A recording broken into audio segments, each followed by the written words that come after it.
Okay, and we're back with another hour of Teenage Exocolonist. Okay, so yesterday we finished up our second run, okay? And this time we're gonna go for our third run as the governor. So I've already prepared this because I played this during the weekend, okay? And most probably this will be the last one, okay? Um as you can see, my stats are pretty well balanced, you know. Then if you look like almost like everything, like I had something mastered, and the fact that um that I can go a little bit more. I can max out a couple more, and we are at age 18. Okay, the end of age 18. Okay, so actually we can cool earlier in the year, but I decided to like wait. Okay, because I want to show you off. Okay, so now the reason why I'm waiting for it here because like remember about they say we can negotiate with the gardeners. Okay, so I'm planning to do that. Okay, so that's why I stop it here. So let's go and meet Mars. We need to talk about Governor Lum. Oh yeah, and I'm kind of like dating together with Mars, and Mars is not bad of a character, you know. After seeing some of her events, okay, it's like she's even because she's shameless, so that's why she's a bit haughty and stuff. But on the last like affection, on the last affection event, like she can seem reminiscing about everything, you know. Mm. So here, let's continue. Okay, wait. Oh, this one is like we're just gonna, you know, enjoy ourselves. So now, this is what it comes to. Okay, we need to talk about Governor Lum. Mars has been quiet for a long time, considering something. Okay, I'm going to let you in on a secret, he says. Looking around to make sure no one is listening, she pulls you a little closer. I'm already working on that, she confesses. I wasn't ready to bring it up to the rest of the SFC yet. Lately, I've been thinking we should really try to make a difference. If we convince enough council members that Lum is bad news, we can actually remove him from power. Mars called this meeting for the SFC for group expression. I cannot just stand by while Governor Lum ruins everything built here, he says, clenching a fist on the table. He might know how to handle a gun, hold a gun, but he doesn't know how to lead a colony. From now on, this club is going to focus on getting Governor Lum out of power and getting someone competent in. We have from now on until Bachunalia somehow. Oh. Oh. Okay, okay.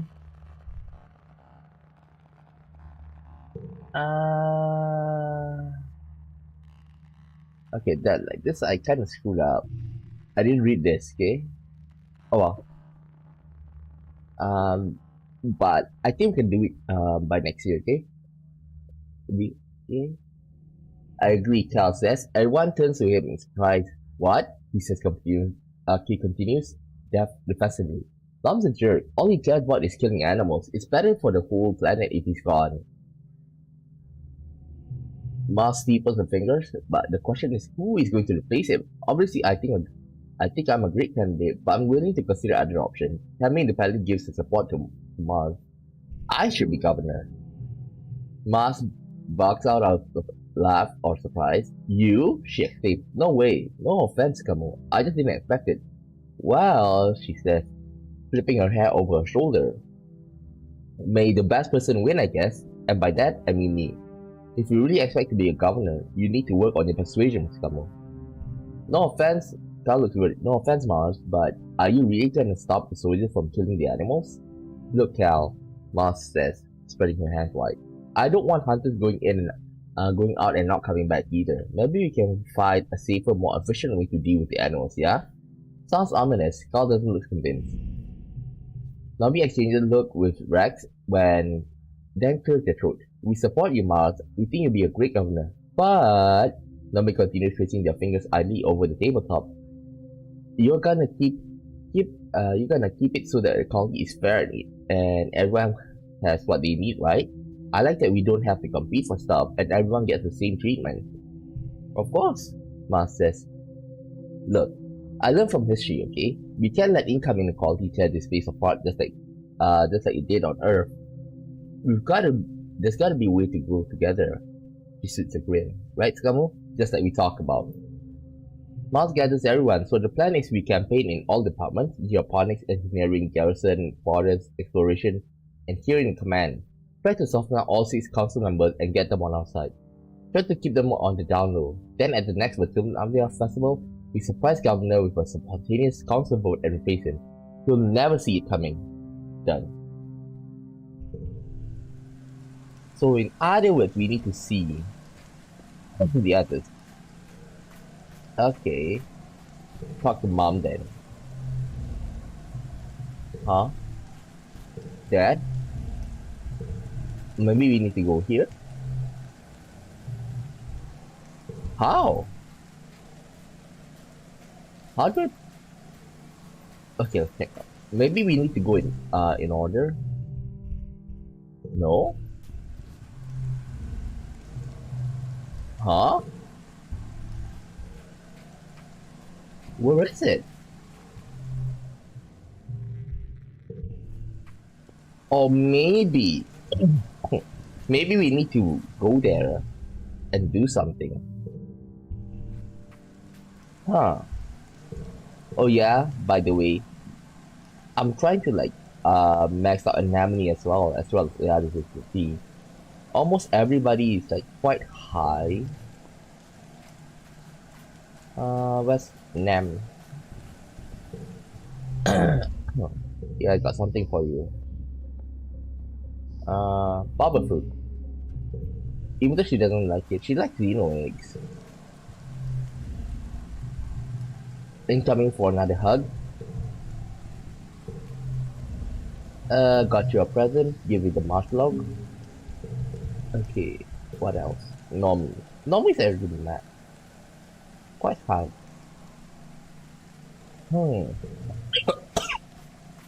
I think we really do need to spend some time with the here. Work in the cafe. I think this is it. Anne isn't easy to track down. She is in the rebuilt crash, giving bottle to one of the new babies. Despite everything, people are still having babies. It's incredible to think. Oh, Skamo, she says, giving you a gentle smile. Would you mind passing me that canteen? You hand Anne the canteen that's been just out of her reach, and she juggles the bottle to hold it and the baby in one hand while she takes a grateful drink. Never enough hand, he says. Someone should figure out how to give us telekinesis. Let's see science work on that. He laughed, which rocked the baby in her arms. What can I do for you, Skamo? Well... Anne listens patiently as you explain the plan to force the boat on the next Matunada to the post bomb. When you are done, she sets the bottle down and lifts the baby onto her shoulder to burp. That's quite the plan, she said, rubbing the baby's back. You've come a long way from when you were this little. I'm proud of you for sticking to your guns no matter what happened. So can we count you on your boat? Anne makes a thoughtful noise. Well, I'm not one for fighting any wars on nature, honestly. I'm so busy with living quarters and the kitchen and the crash, I barely pop my head outside these days. But I do trust Lam to do what's best for us. He's a little bit empty in the nugget, but he surrounds himself with good people, and that's what matters to me. The baby lets out a wet sounding burp, and Anne coos at it. Great job. Good work. Better out than in. Well, Anne says, turning her attention back to you. But the other thing, if they're on board, I don't mind. Okay, so in other words, we have to leave her for last. So we have to like go for, maybe instance first. Let's go for Medbay. Afterward, you ask Chief Engineer insists for a few minutes of her time. She assigns you into her office and begrudgingly listens as you explain that you and Marsh intend to hijack the elections at the next Battinalia. When you're finished, she heaves a long-suffering sigh and pinches the bridge of her nose with her fingers. Why in the world would I support this plan, she said. We're barely surviving as it is. Lam is right. The plan is at war with us. Every year, we come closer and closer to total annihilation. Is this really the time for dissent? Governor, the instant gesture to her office, every horizontal surface is covered with experiments. It may not be the most suitable for the job, but do you see anyone else with the time on their hands to run a colony? The idiot does the least damage where he is, doing busy work and making stupid motivational videos. What if I can persuade you? Hard.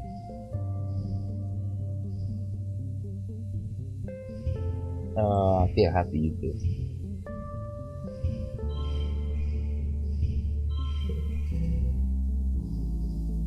Okay.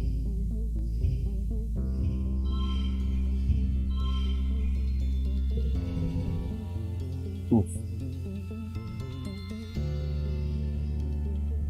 8. And here.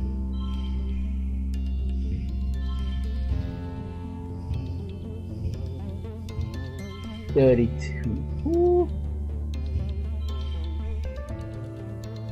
Push through. Yep, we should.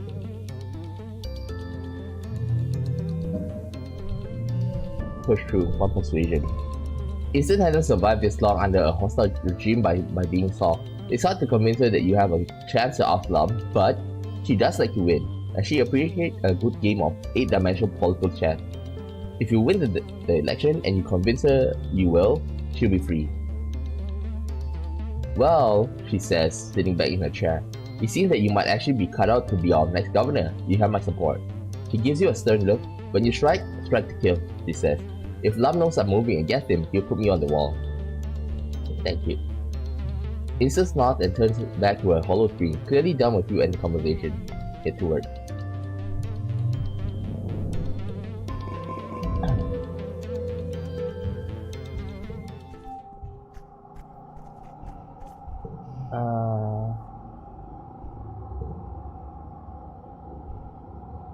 I think I need to give some to this as well. Of course, I'm not being friends with, with Base. Because he's a jerk. Nope. Cal.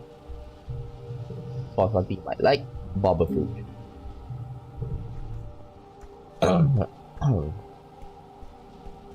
I wonder what happened if, like, our parents die and he's being made the head of the Japonic. Got something for you. She doesn't like crystal cluster. Oh yeah, I can go out.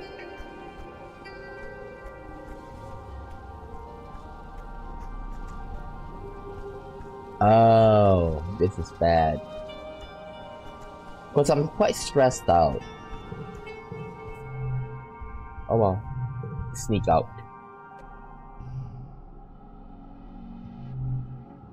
Okay. We did this yesterday, but we're gonna like, skip as much as we can. But we can't actually, like, I skip reading, but I don't think I can skip, with this. Release it. Put the auto misery.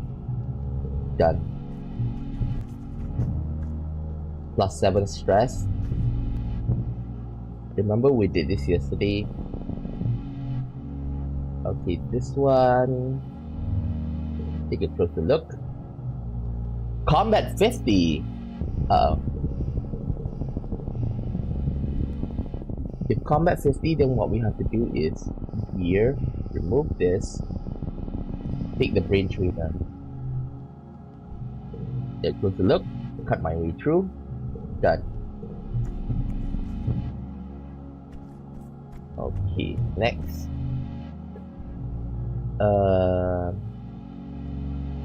Follow it. We went through this last time. Cross under it.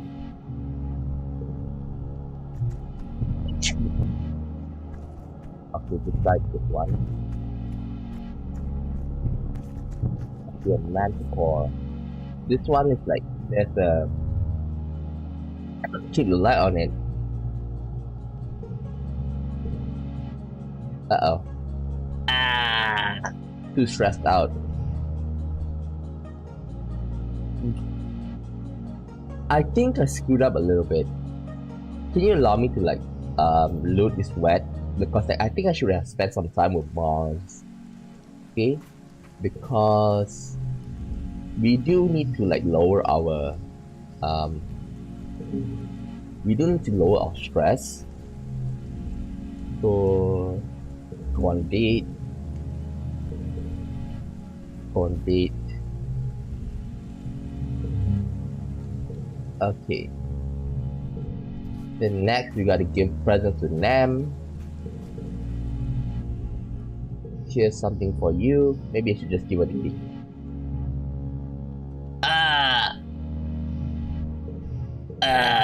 It's only plus one. Guess we really do need to find that. We really do need to find what the Xeno egg. At least now we don't have any stress on us. What else? Rex, this. Okay, let's go and see this. Because this is a bit hard to rank up. I dare you to... You go up and bravely dare him to tell you what's the deal between him and his sister. What about her? This scowls, digging the toe of his boot into the dirt. She's smart and perfect and everyone loves her. You wait patiently. Sometimes being brave means sitting in the silence. Eventually, this crosses his arm and shrinks on himself.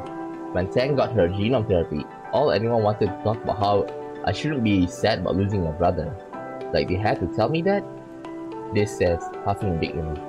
I'm her twin. I knew she was a girl, like 5 minutes after she did. She always been my sister, he explained. She always knows who she is, but like, that was the problem. This says. He picks at a loose thread of his sleeve. She's so mature, you know? And I'm not. She treats me like her dumb little pet than her brother, telling me what to do and acting like she's so much smarter than me. He dropped his face. I mean, she is smarter than me. She's smarter than everyone, even the adults, but that doesn't mean she knows what's best for everyone. This lapses into silence. You wait a little longer to see if he wants to share anymore, but this seems intent on just staring into the wilderness again. Okay, let's give him a present.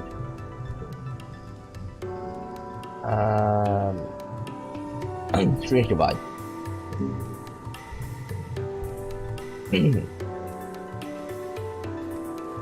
Okay, I think we're done. So we're gonna talk. Not you. Talk about Governor Lum. I should be the governor. Done. And now we have to talk. So we're gonna talk to... maybe we'll talk about parents. That's for the better, I think.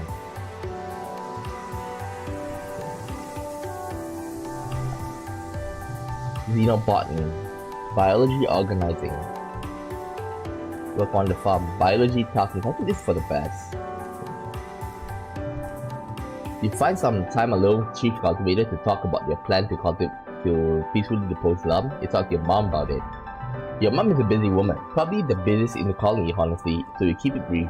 You explain to the details of Mars' plan to depose Lum, get voted in, and save the colony, and maybe the planet. I hate all this bureaucracy stuff. She groans when you're done. Say what you want about the new guy. At least he doesn't waste my time with pointless meetings. This isn't pointless, Mom. No, you're right, she says. This is important stuff. You're right to care about it. She leans back in her chair and puts her feet on her desk, linking her hands over her stomach. It's just, you're so young, she continued. You and Marzipan. Do you really think either of you could lead the entire colony? This isn't some hobby farm or secret club. This is the fate of the human civilization on a hostile planet. Are either of you really prepared for the tough decisions you have to make as a governor? Of course I am.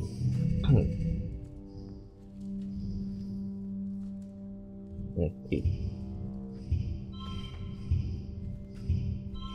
Next. Okay, 7. 5.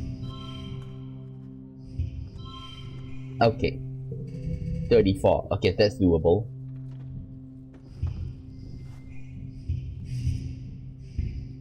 6. 3.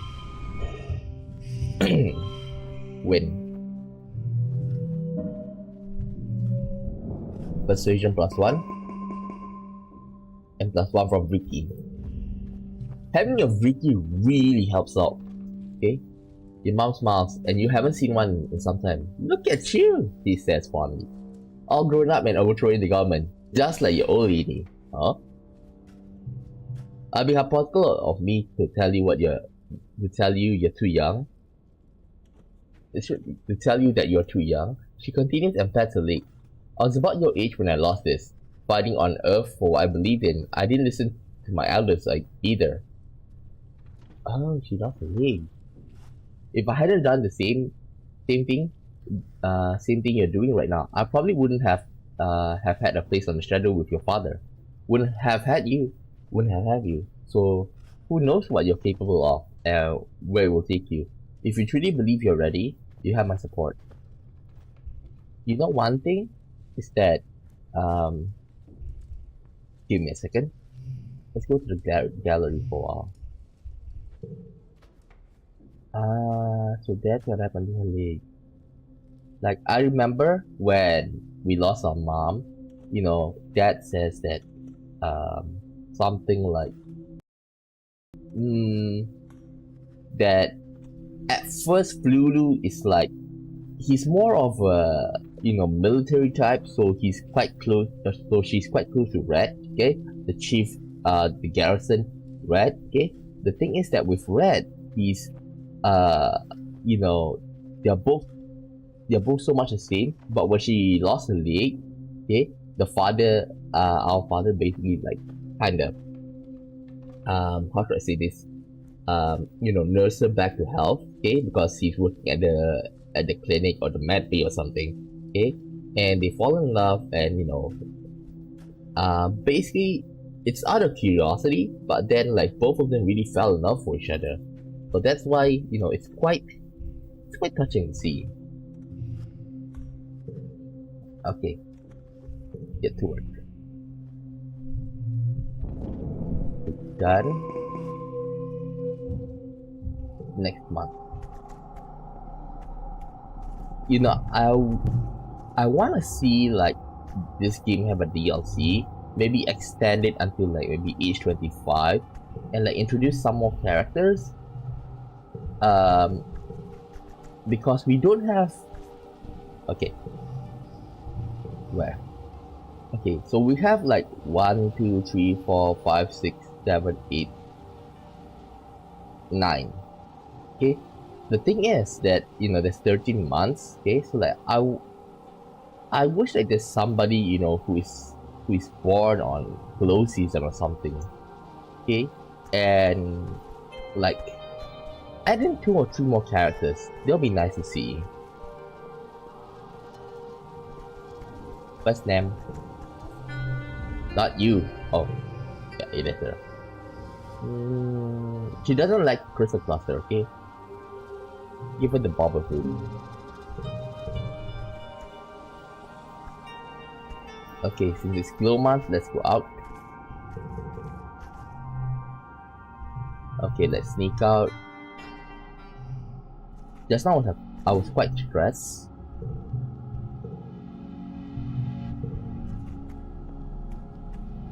So that's why like, it didn't go that well. Okay, so release it. Because we done this yesterday, so I'm gonna skip reading it.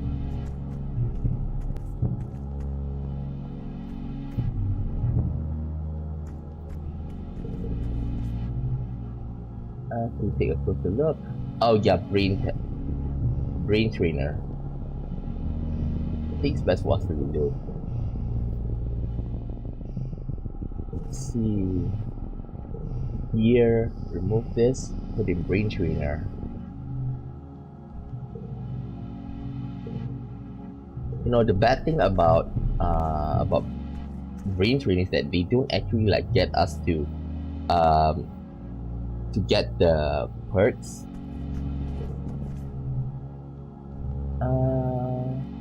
Follow it. Keep going. Toughness. Good. It's a bit stressful, but I'll take it. As long as they increase our stats. Keep the light on it.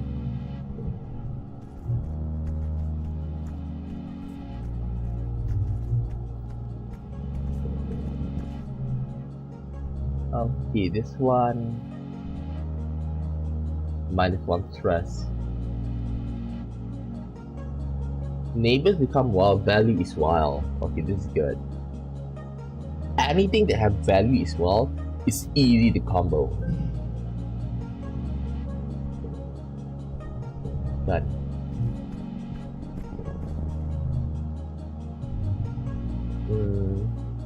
Take a closer look. Done. Oh, it's Sim. I actually saw you there. Well, things tend to attack us. Like I say, we've done this before. Talk. So I can change the future. Give me a second. I want to see, you know, Sim's reaction.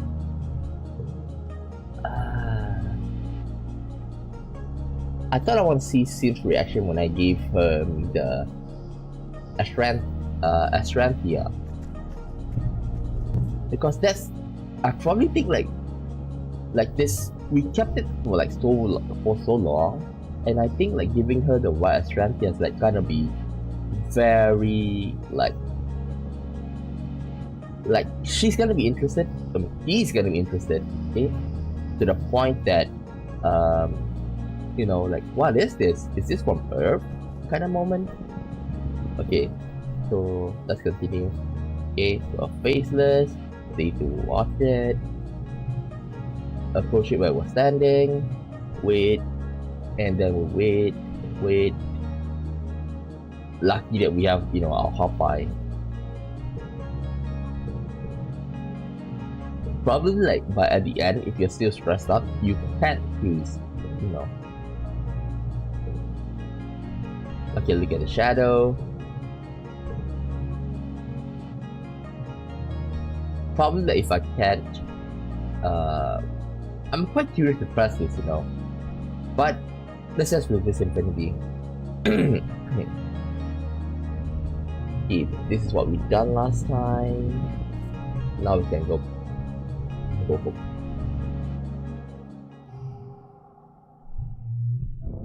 Man, I look evil. Rush out after her, and then there's an attack. Fight.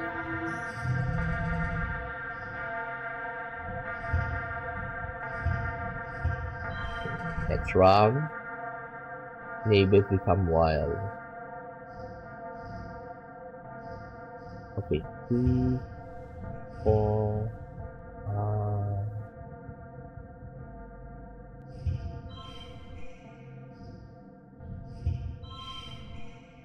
Okay, next.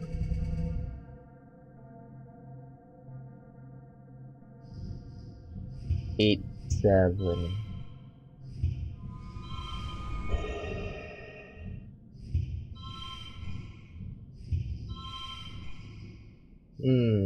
Let's see.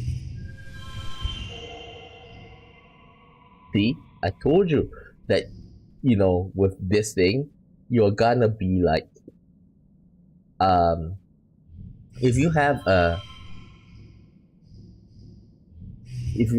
value as well, it's gonna be like you can combo in weird places. Like you see 6, 11, 4, because here it became like 7, 7, 7, 7, 7, and then like 7, 8, 9, and then this 9 and 9. So that's why they get a lot of combos from here.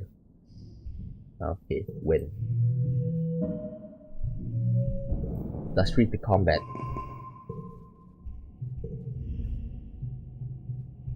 We're more useful up here. Done. 87. Okay. As usual, I need to give something to Nam.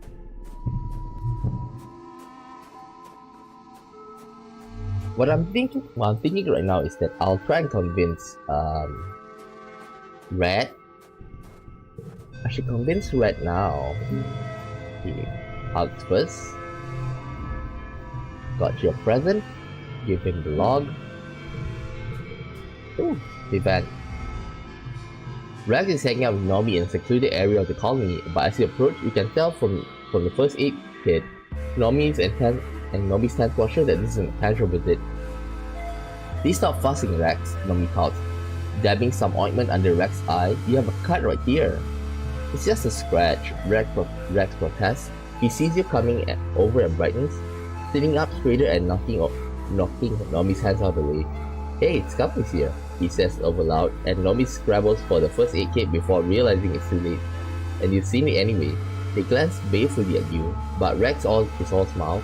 If it weren't for the purpling bruise under his eye and the cuts across his cheekbone lip, you almost think they were normal. What happened? Oh, nothing. Don't worry about it. Rex says, waving a hand. I wasn't watching where I was going, and I ran into one of the unfinished walls around here. Let me guess. The Helios beat him up. Yeah, 17 times. Nomi mumbles faintly, trying to tend to Rex's face. You should tell Scummy the truth. Maybe he can do something about it. What's really going on, Rex? It's nothing, Rex says. Nothing I ain't used to anyway. Well, it happens sometimes. People get in their heads that they want to stay on Grace's good side, and the easiest way to do it is to beat someone who he doesn't like. Rex shrugs on one shoulder, indifferent. It's fine, he says. They'll remember what I'm good at and come sneaking back eventually. It's even worse though, Nomi adds softly. I thought it would stop when we joined the colony, but they are even bigger memes now. Rex smiles encouragingly at Nomi. Base is mad that you and I have real friends here. He hates that he and his bullies aren't the only big damn heroes in town anymore, and that he can't control what people think about us. It makes him feel small, and he hates that. What's the deal with Base anyway? Rex sighs, his shoulders slumping. I don't even want to bring it up, because I'd rather think about the future and not the past, but when we were younger, Base was just a normal kid like me. We were both kinda the runt of the litter, but he had a chip on his shoulder about it and always tried to boss people like he was actually top dog. I tried to be nice to everyone, you know, that's the pup in me, and I just want to play and be friends. And Vase, he did not want to be friends with me, Rex says. He kinda hated me because people like me more. Nomi takes Rex's hand and he shoots them a little smile before continuing. And then one day, I was just hanging out with my friends, and when Vase walked right up to me and started picking a fight, like calling me names and telling me I was faking it to make people like me. My friends wanted to beat him for it, but I told him to stop, and he shakes his head, and I walk right up to him, hands out, like, hey, we can still be friends, and that piece of shit just straight broke up my arm. We weren't even fighting. He just got me on the ground and broke it right there. Rex shows you the scar on his arm, where the bone must have broken the skin. He was dead set on proving a point, I guess, he says quietly. That's why everyone lets Base boss them around, Nomi adds. They know what he does when he gets angry. Everyone acts like a bunch of heroes, but they're just a coward who rather let Base keep picking on Rex instead of standing up to him and pissing him off. Yeah, he's not like this with everyone, Rex continues. He is nice to people he likes. That's why people want to be his friend. Hot air rising to the top. Why didn't he get in trouble? Rex laughs humorously. He meant to convince people that we jumped him, he says, like we were gonna haze him or something. That's what he told the adults anyway. So that's become the official story. Oh, give me a second, I forgot something. Give me a second. Give me a second. I totally forgot this. Honestly, I just feel bad for Nomi, Rex says, looking down. If it wasn't for me, people would have left them alone. But it's not fair that they get crap for being friends with me. Nomi throws their arm around Rex, who grimaces in pain. I'd rather be friends with one good Rex than with 100 of base bully cronies. Rex relaxes in their arms and hums happily. People should know the truth. It's too late for that. People don't like changing their mind, not when they get beat up for it. Give me a second. Give me a second. Let me load. I think I'm gonna beat him up. Okay.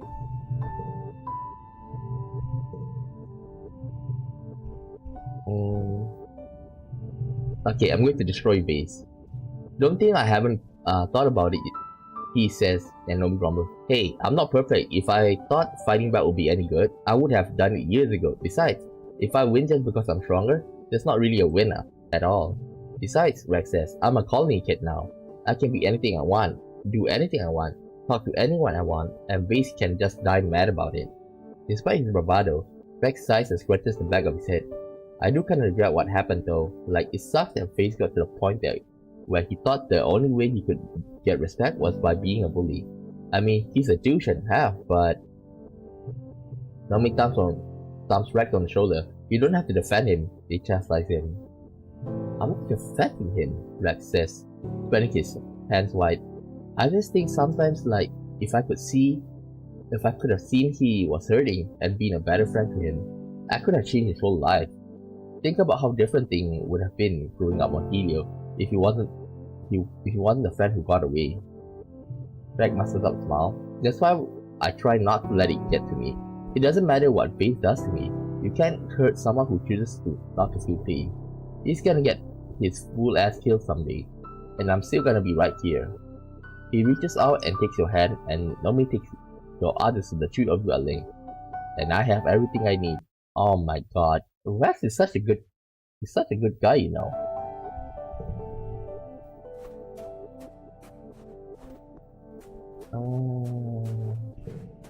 Okay, talk to Nam. Something's off with Anemone today. You can tell just from watching her train that she's moving more slowly and seems more distracted. Every so often she breaks form to stare at Base, who's working with a group of trainees on the other side of the garrison. Her unit singles her out and chastises her, gesturing for her to take a break and get her head straight. Anemone scowls as she slinks over to the rest area, where you hand her a water bottle. Hey you! She says, shooting you a little flicker of smile as she takes a drink. What's up? Base isn't talking to me, Anemone replies, sighing heavily as she recaps the water bottle. It's been 2 days and he just acts like I'm not even here. I tried to talk to him, and he just said he needs time to think. We got into about how much time you and I spent together. He thinks you like me, but I told him it's not like that. We're friends, but... Anemone exhales noisily and scrubs her heel of her palm into her eyes. Maybe the problem is that he doesn't know you and know you that well, he says. He doesn't trust you around me, that's all. Give me a second.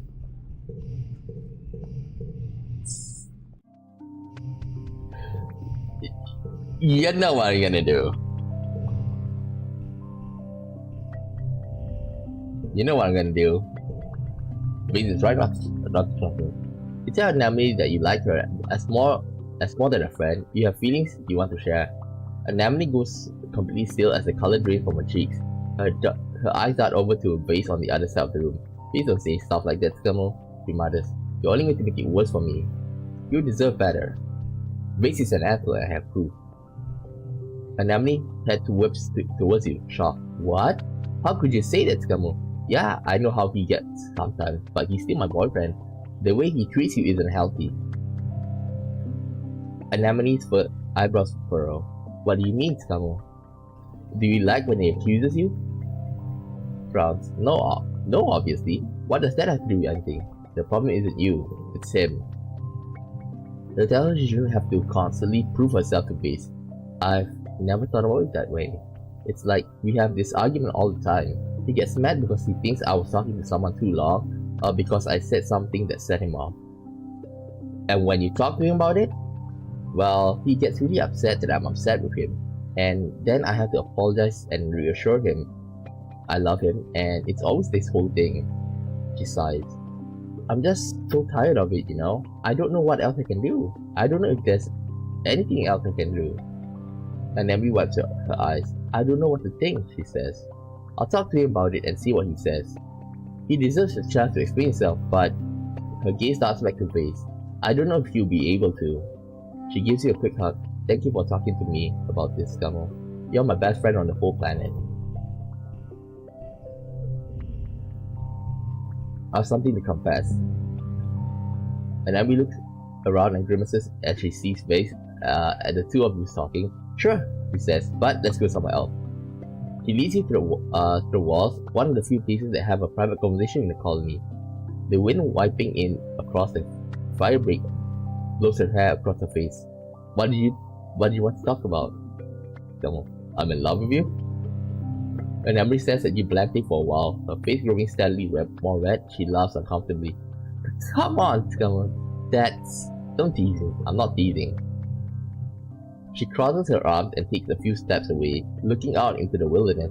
Well, you're wrong then, she says.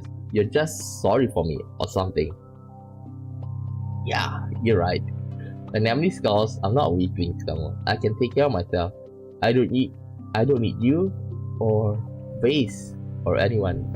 I really do like you, promise. And Emily goes silent again, refusing to answer or even to look at you. After a while, she scrubs her eyes with the heel of her hand. I don't know why, she mutters. After Vase, I guess it's just... I don't know if I'm ready to trust someone like that again. She turns back to you. But I've known you forever, Scummo. You're like my best friend. You were with me when Calm died, and you didn't give up on me when I was getting brainwashed by Vase. And I like you too. Yes, I kinda always did. The hot laugh of her mouth quivers. I'm just scared, Scummo. I don't want it to be I don't want it to be like it when I was with him. You step closer and Emily doesn't back away. Being careful not to spook her, you reach out and gently cup her cheek. It's never going to be like that again.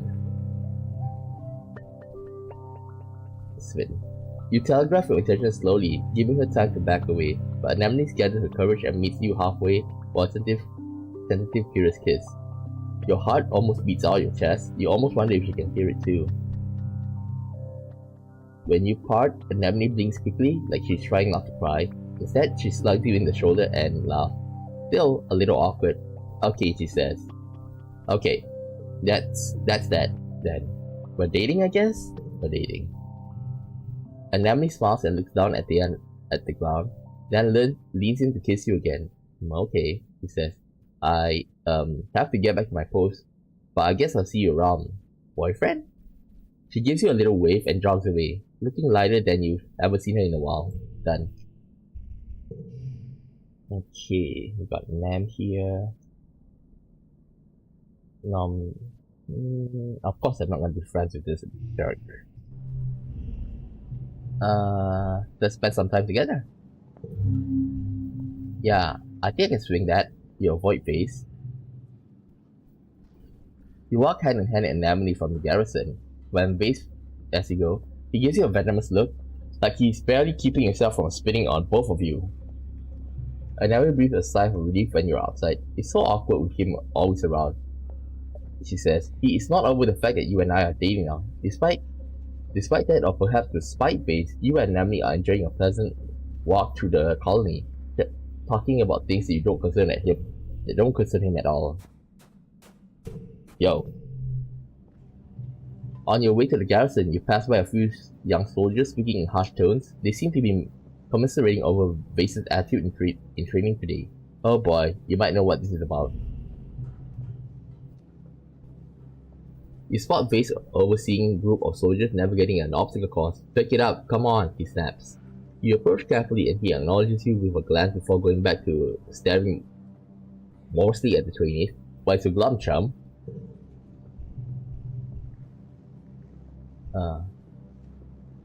Vase scowls and crosses his arm. Nothing, just a bunch of bullshit.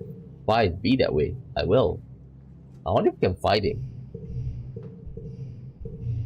Man, I really wanna fight him. What crawl up your ass? Nothing, just a bunch of bullshit. Why am I dead? Okay. Defense training. 2 combat, 1 animal. Or sports ball.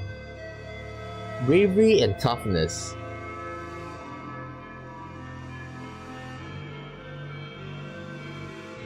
I think defense training. You meet with Security Chief Red, knowing he'll be a tough sell on this whole political coup business. He sits behind his desk, hands clasped, listening intently as you explain how you and Marv plan to depose Lam during the next Matrimonalia festival. When you're done, he shakes his head and sits back. You're not an idiot, Scummo. You know what you're asking me to do. Having Garrison on your side will make this a military coup, he tells you. If you learn Earth history, you know those aren't a good look. Why should I support you?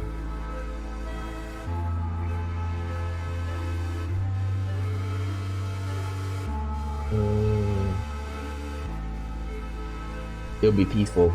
Will it be? He asks. What if Governor Long doesn't want to step down? He sighed. You don't know the dynamics at play here, Scummo. When the heliopause landed, with 7 squad of trained soldiers expecting a fight, we didn't have a choice. It was diplomatic of Governor Lam to keep the existing council member rather than replace us with loyal helios, but he could still change his mind. I'll make a better governor than Lam. Red laughed. You're a regular little politician on the campaign trail, aren't you? You've got a lot of guts asking me to remove a professional soldier from leadership during a time of war, to replace him with a child. Why the hell shouldn't I go tell Governor Lam right now that there's a mutiny underfoot?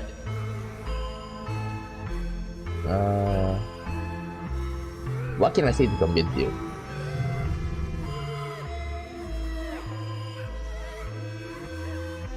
Oh boy.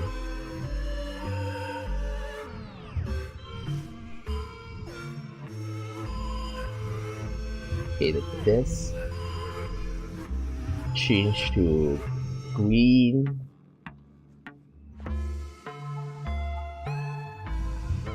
Value wow. Ooh. 51.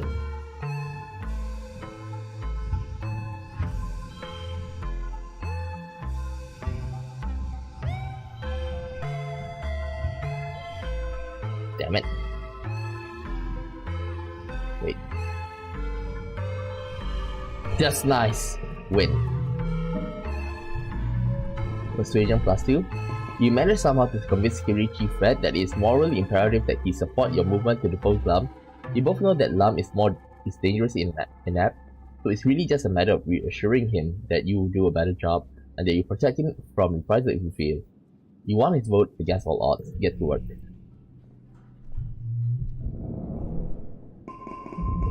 Okay. As usual for this time of year, your dreams have been more vibrant and invasive. You have trouble distinguishing dreams from reality during the day, and you dread falling asleep at night. This one with the hot by. Insomnia. Okay. Oh, Rex. Rex calls into you, spins you around. Hey, he exclaims. I heard the good news. You and Anemone, huh? Wow, words gets around so fast. I'm happy for you. Guess you won't have any more time for little old me, huh? You shake your head, feeling your cheeks heat up. He laughs and gives you a big squeeze. Don't worry about it, friend. I'll always be around if you want to hang out. Yeah, boy. Yeah, boy. You catch Nami in the lounge, drawing on a single piece of actual paper. So this one. Let me see. I love your art. Let me see it. You read this yesterday. Huh? Huh?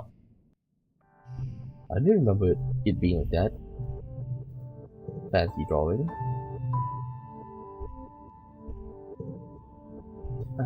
Wait, you can't see it until it's done.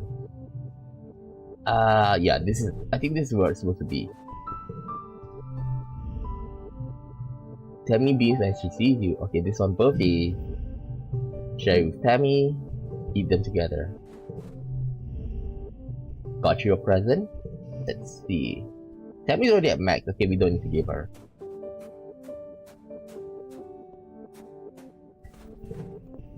Nam. 92. We need to give her something. Give her medicinal root. Okay. I think I want to rest this month. How about Cal? Cal already maxed out. We're gonna rest because we want to go to expedition by by the end of quiet, relaxing park. Yomisawa is getting used to accepting you as, well, not as its owner really, but maybe as something like a small, fragile, slow friend. Meat is becoming a little more common in the colony than it used to be, thanks to the hunters from the Heliosphere. He really likes to eat meat. Luckily, it means easier to feed Yomisawa what she really likes. He played with Clever Girl for a few hours, letting her run around and stretch her leg. When she gets hungry, he threw chunks of meat and let her snap them out of the air. People have pushed back against the idea of wasting meat on feeding animals, but you don't know what else you can do. If you don't feed her, she'll be a real menace. Okay, take that out. Next month.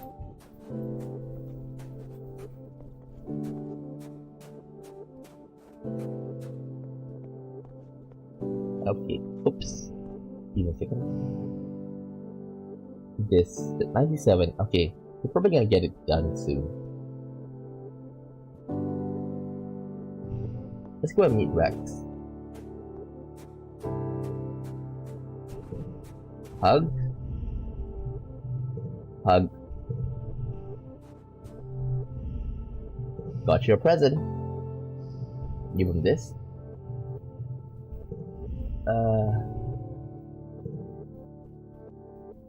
First month opponent, I love a cake. Okay, then next one I'll give her a cake. Now, let's see, we can go anywhere actually. 3 animals to the combat. I'm inclined to go here. Engineering, well, I probably can do that easily. I think hunt in the swamps.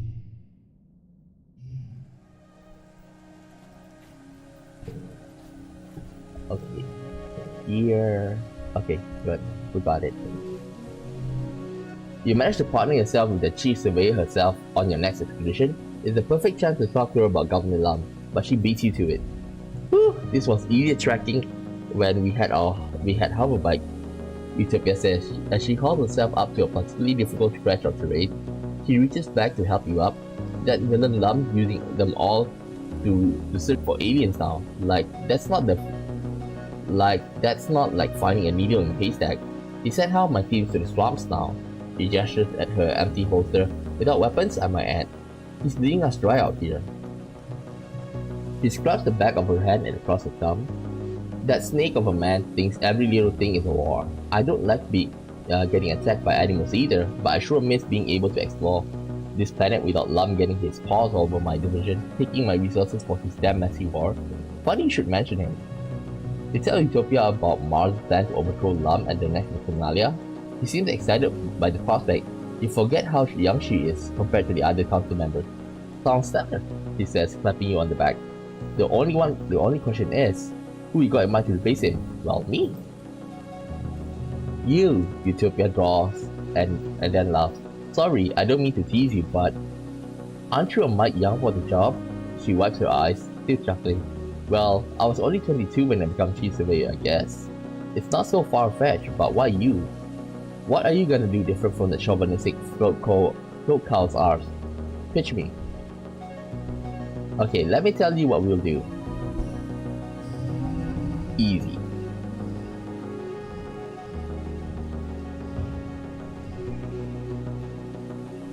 Dang it.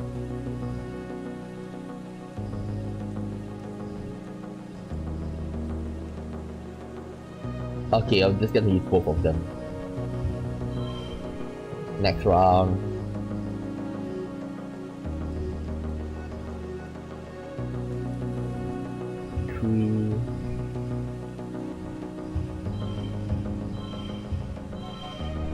Okay.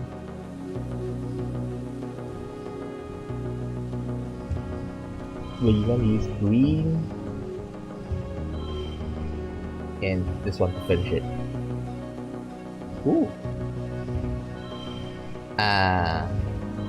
Okay. Good. Your Utopia sets out for a hard day's work at surveying. As you work, you explain your plan and how you do everything you can to protect Watuna once you're governor. Utopia listens patiently to your pitch for her vote, giving you ample opportunity to explain your position. By the time the second sun is beginning to set, it's time to head back to the transport. You made a solid ally. Utopia slings her arm around your shoulder as you walk back. Here's a tip: from one young buck to another, don't let anybody ever tell you that you're too young, she says. You've been here on Watuna just as long as any of us have. So we got our third one.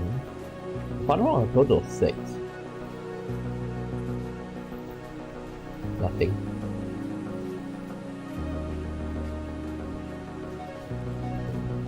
A manticore.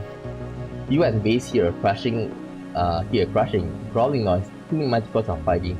They're so immersed in their battle they don't even notice you approach.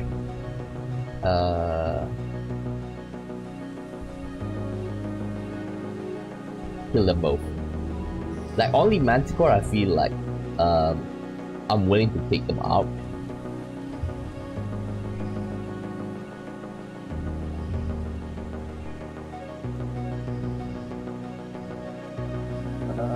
Okay. Next. Maybe become wild.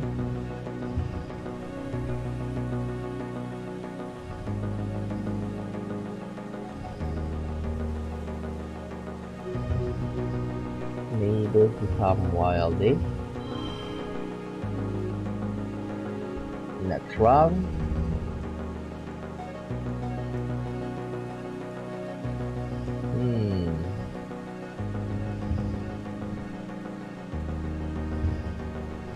Value becomes 5.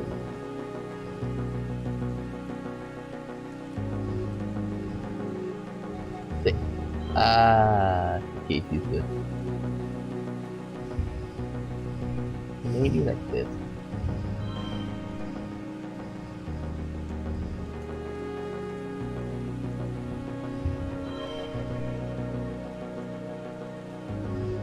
Okay. Okay, we got it. Oh wait, this one's better. Wait.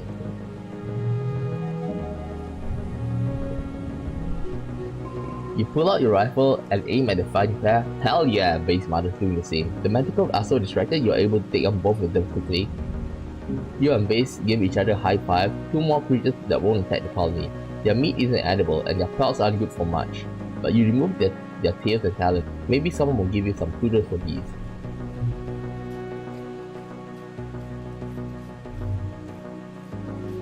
Nothing. An event here. Okay, this one we can skip. Should we go rifle instead? Defend yourself.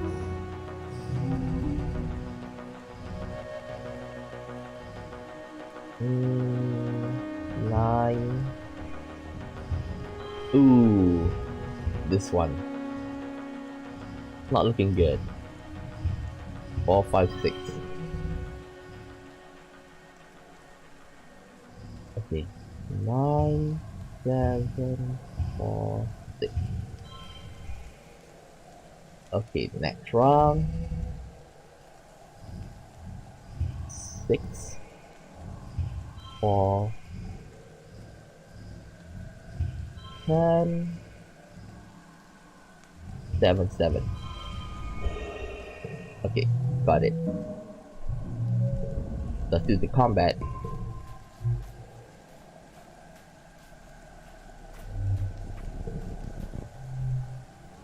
There are different variety of bush pups here in the swamp. Okay, this one we bred this when we went to the swamp yesterday. Okay, 9, 6, 13. Wait. Next round. I think it's still the best to put this one here.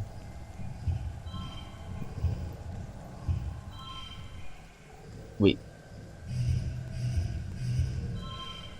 Okay. Just nice. Oh, more red.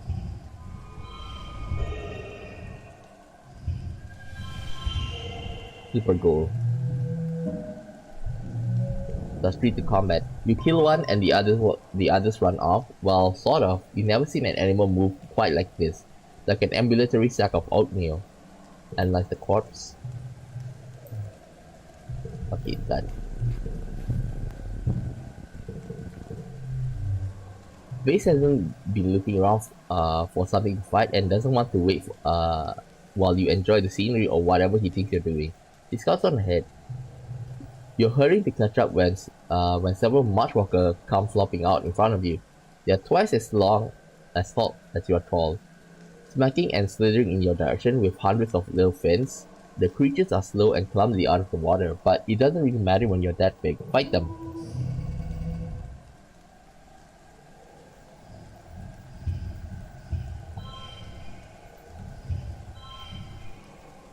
Okay, whoop. Yeah, I think this one better. Class becomes physical red. Value is wild. Value is wild. 8. Nice. Take a look. 14-14.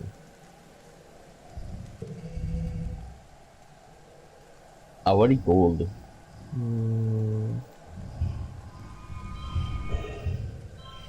Class becomes physical red. Super gold. The street to combat. In their clumsiness, the Marchwalker seems more likely to crush or drown you than actually eat you. Assuming this is what they're trying to do, it's hard to tell. You kill one and the other slithers off. Vase shows up as just you finish it off. Ah, he pout. You have all the fun. He perked. Draw an extra card at the start of the challenge. Effect stacks.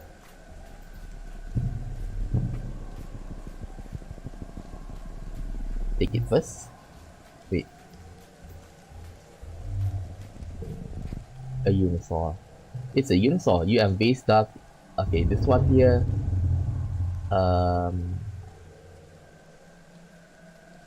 Okay, let's read. Okay. It rubs up against the group willow, seemingly unaware of your presence until it suddenly is. Its head snaps towards you, its nostril flaring as it touches your scent. Its jaws opens wider and wider, revealing glistening needle-thin teeth and a terrible light from deep within. It looks like it hasn't fed in some time. It howls and charges. Vase looks at you, wide-eyed, what are you going through? Yet you pet yourself to help. Clever Girl jumps between you and the rampaging Unisaur. It stops and rears back, then approaches her slowly. Drooping its head submissively, you watch the two circle each other, the second Unisaur sneaking closer and closer to the ground. Then Clever Girl regurgitates part of its last meal to share with the starving Unisaur. That's, well, you guess a thing they do. Face gags. Ugh, what do you feed that thing? Done. Is it me? I feel like I heard like a thumper. You know? Yeah, I feel like I heard a thumper over here.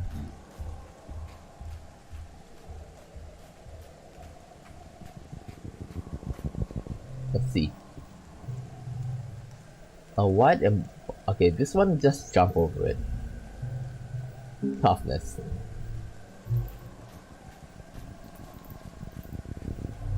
Okay. The worst thing about hunting in a bog is, well, the bog.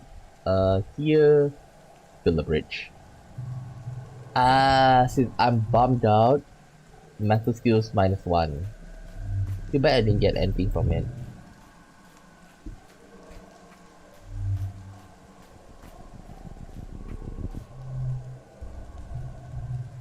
You and Vase are marching through the densely forested area. The droopiness group willows seem to be melting into one another. Forming a phantom mass, you can barely see anything around you as you pick your way forward. You notice Sim hiding behind a tree. He puts his finger to his lips and motions you to come closer. Fall back and whisper to Sim. "What a nice human like you doing in a place like this," Sim says, smiling. "I thought you might like to know that you are about to be ambushed by a pack of manticores," he continues. "They've been tracking you, and will pounce you when you reach the clearing ahead. If you head west across the river, they won't follow you. Avoid the manticores." You tell Vase you see a better route on the other side of the river. He grumbles but agrees to change course. It's not really better, but at least there are no monsters over there. Okay, a log. An egg.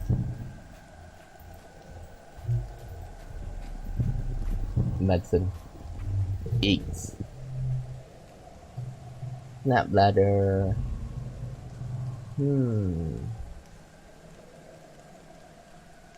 It looks like your speed. Dispatch it quickly. Plus 2 combat. Efficient but boring. Try being more creative next time. I think I should try going for the challenge, because that way we get more. Kill it with flare.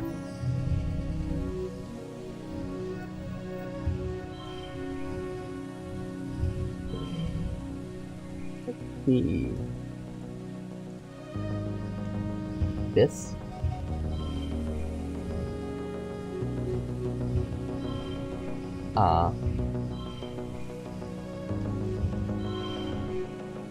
Four. Not that good, if you ask me.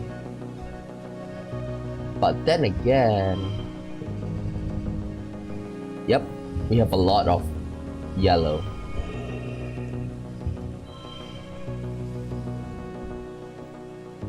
Oh wait.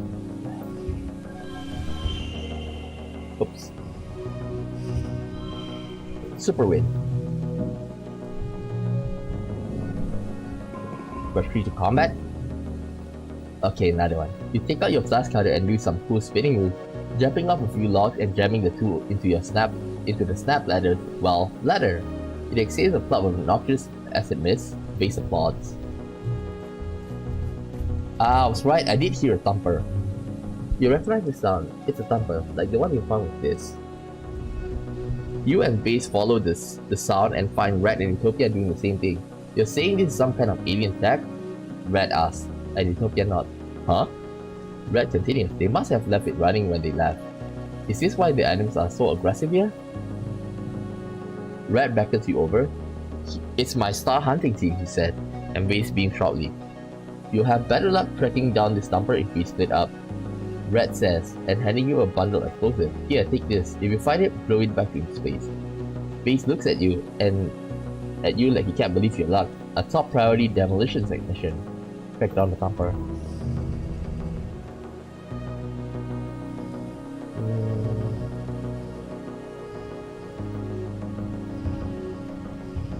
Okay, this. We have to use this.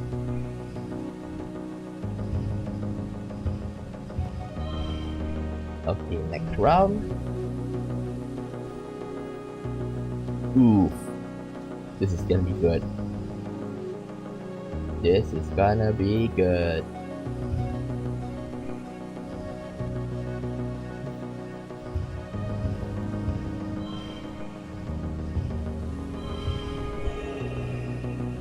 Wait. 31.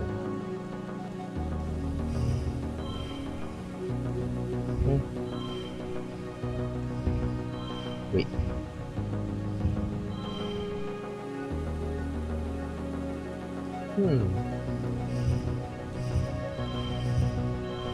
Wait. Huh.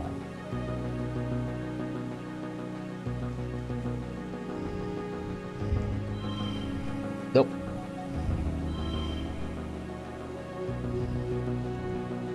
Wait.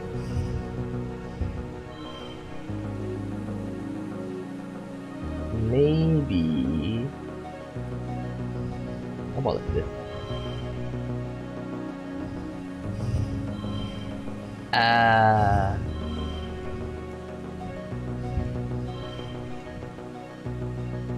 $16.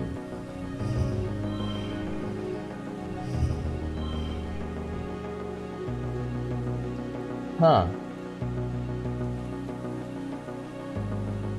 Okay, fine, I'll take it. That's it to perception.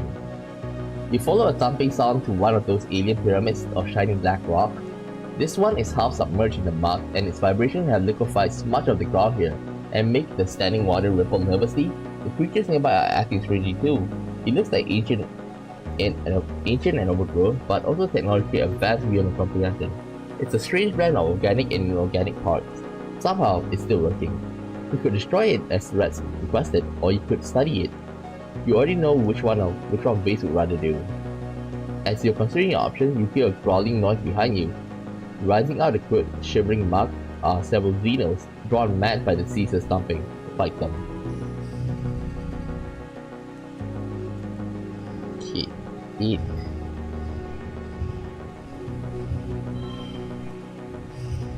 Oh, I got a better idea. Okay, good.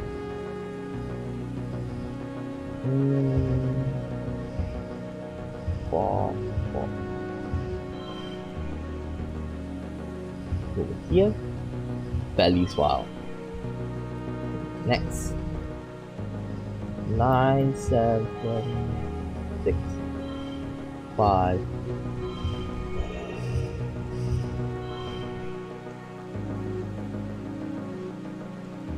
6, 7, 8, 9.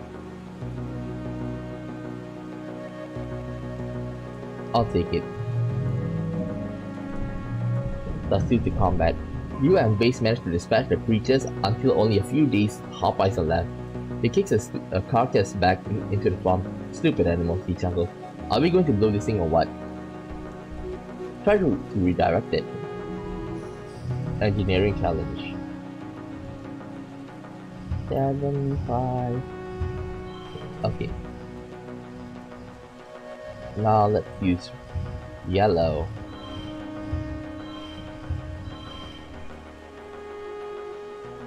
Hmm. 45. I think let's use this. Okay. Okay, you'll be the last one. 7.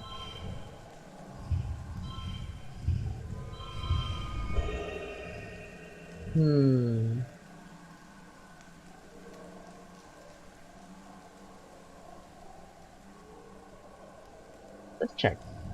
We'll move this around. 54. 64. Okay, fine, I'll take it. No skill changes. Ah, come on. It's alien technology far beyond your pen, but you puzzle over it, and with the help of your holocom and some creative risk-taking, you redirect the beam away from the colony, then break the mechanism to change it back, just in case. Red is a little myth that you didn't blow it up, but Utopia sends you some kudos for preserving it for later study. Done. Oof. Look at that, we're pretty stressed out. Another Unisaur is following you and Base. It's like spying on you under Great Ruby Gallows. Just like the one from before, the exact same weird behavior. Send your pet Unisaur to investigate. Clever Girl is solely unnerved by this other creature. They just stand there and don't bond or fight or interact in any kind of predictable way anymore. After prodding and sniffing at it, Clever Girl rejects this facsimile of a Unisaur, clearly regarding it as something foreign and a little upsetting, but mostly boring. She whinnies and comes back to your side. You're friended. It doesn't act like a wild animal at all, more like an algorithm. It's not interested in your food, your soft cooing, nothing you can offer it. It's unnerving and strange. It comes to back up and keep precise distance from you and Base. When it sees you paying attention, it backs off further, then comes back to observe you. Oh god. Defend myself. Man, that's a lot. Okay.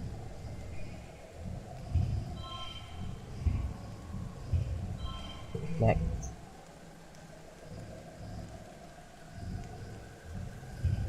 Part becomes 4. Hate that.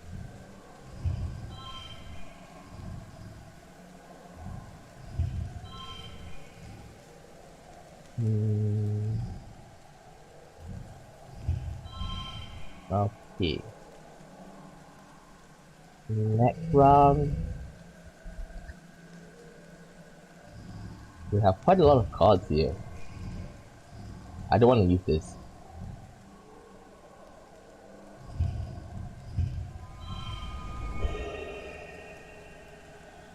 On second thought, maybe I'll make it this.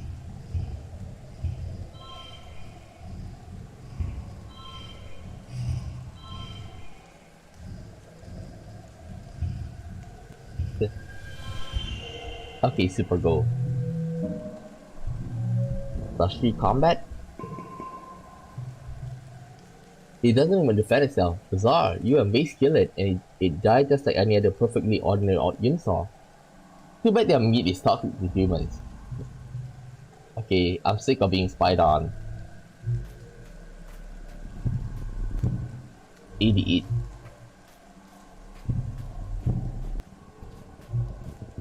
Okay, go back.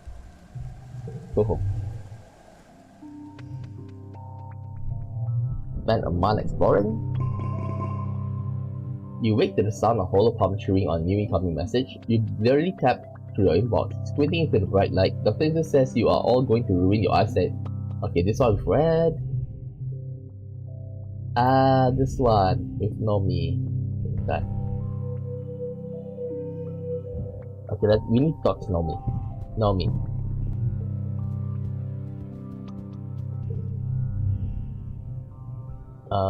Let's see. This 97.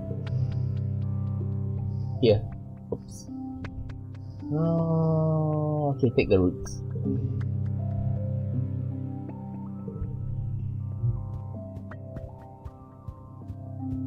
Next turn we're gonna rest, not now. Okay? Mars. Mars greets you with a warm hug, then slides her hand down your arm to hold you at distance. Darling, she says, smiling. The gossip mills are churning. You and Anemone? Wow, word gets wrong fast. I wanted to be the first to tell you how happy I am for you, she tells. Tell me, so this means we are quite off the market now, doesn't it? You nod, feeling your cheeks heat up. Mars squeals and does the little dance. Good for you! I wish all the happiness on this crummy planet. Lummy. So about the picture you posted. So this time we're gonna say it's you and Rex, right? Nomi's face goes completely red and stares up at you in shock. What? How did you know? They exclaim, clapping their hands over their cheeks. It totally was! OMG. Nomi flops against the back of the couch and curls up into a ball, kicking their feet in the air. I don't know what to do. This is so cool. Okay, this one is the same. But this time, nothing could go wrong with this plan. I know I really like him, Nomi replies. I'm aware that you're being sarcastic. You're so good. He's so good and he makes me feel... Okay. This one can continue. Rex wouldn't make you uncomfortable. You remind Nomi that Rex is a very good boy, and they giggle and cover their ears. I know, he's the best boy, they reply, then have a big sigh and go uncharacteristically quiet for a few moments. I know some of the adults in the colony have open relationships, Nomi says, eventually. Sometimes Cal talks about how one of his mom's boyfriend doesn't live with them, and some do. And it's different, but it's still okay, because people are happy, and that's what matters, right? I don't mind Rex does sex stuff with other people. It makes him happy, and I think all I need to be happy is to know that we're always going to be there for each other, together forever. Nomi blushes again and looks down at the ground, and maybe we could say something. I think I like that.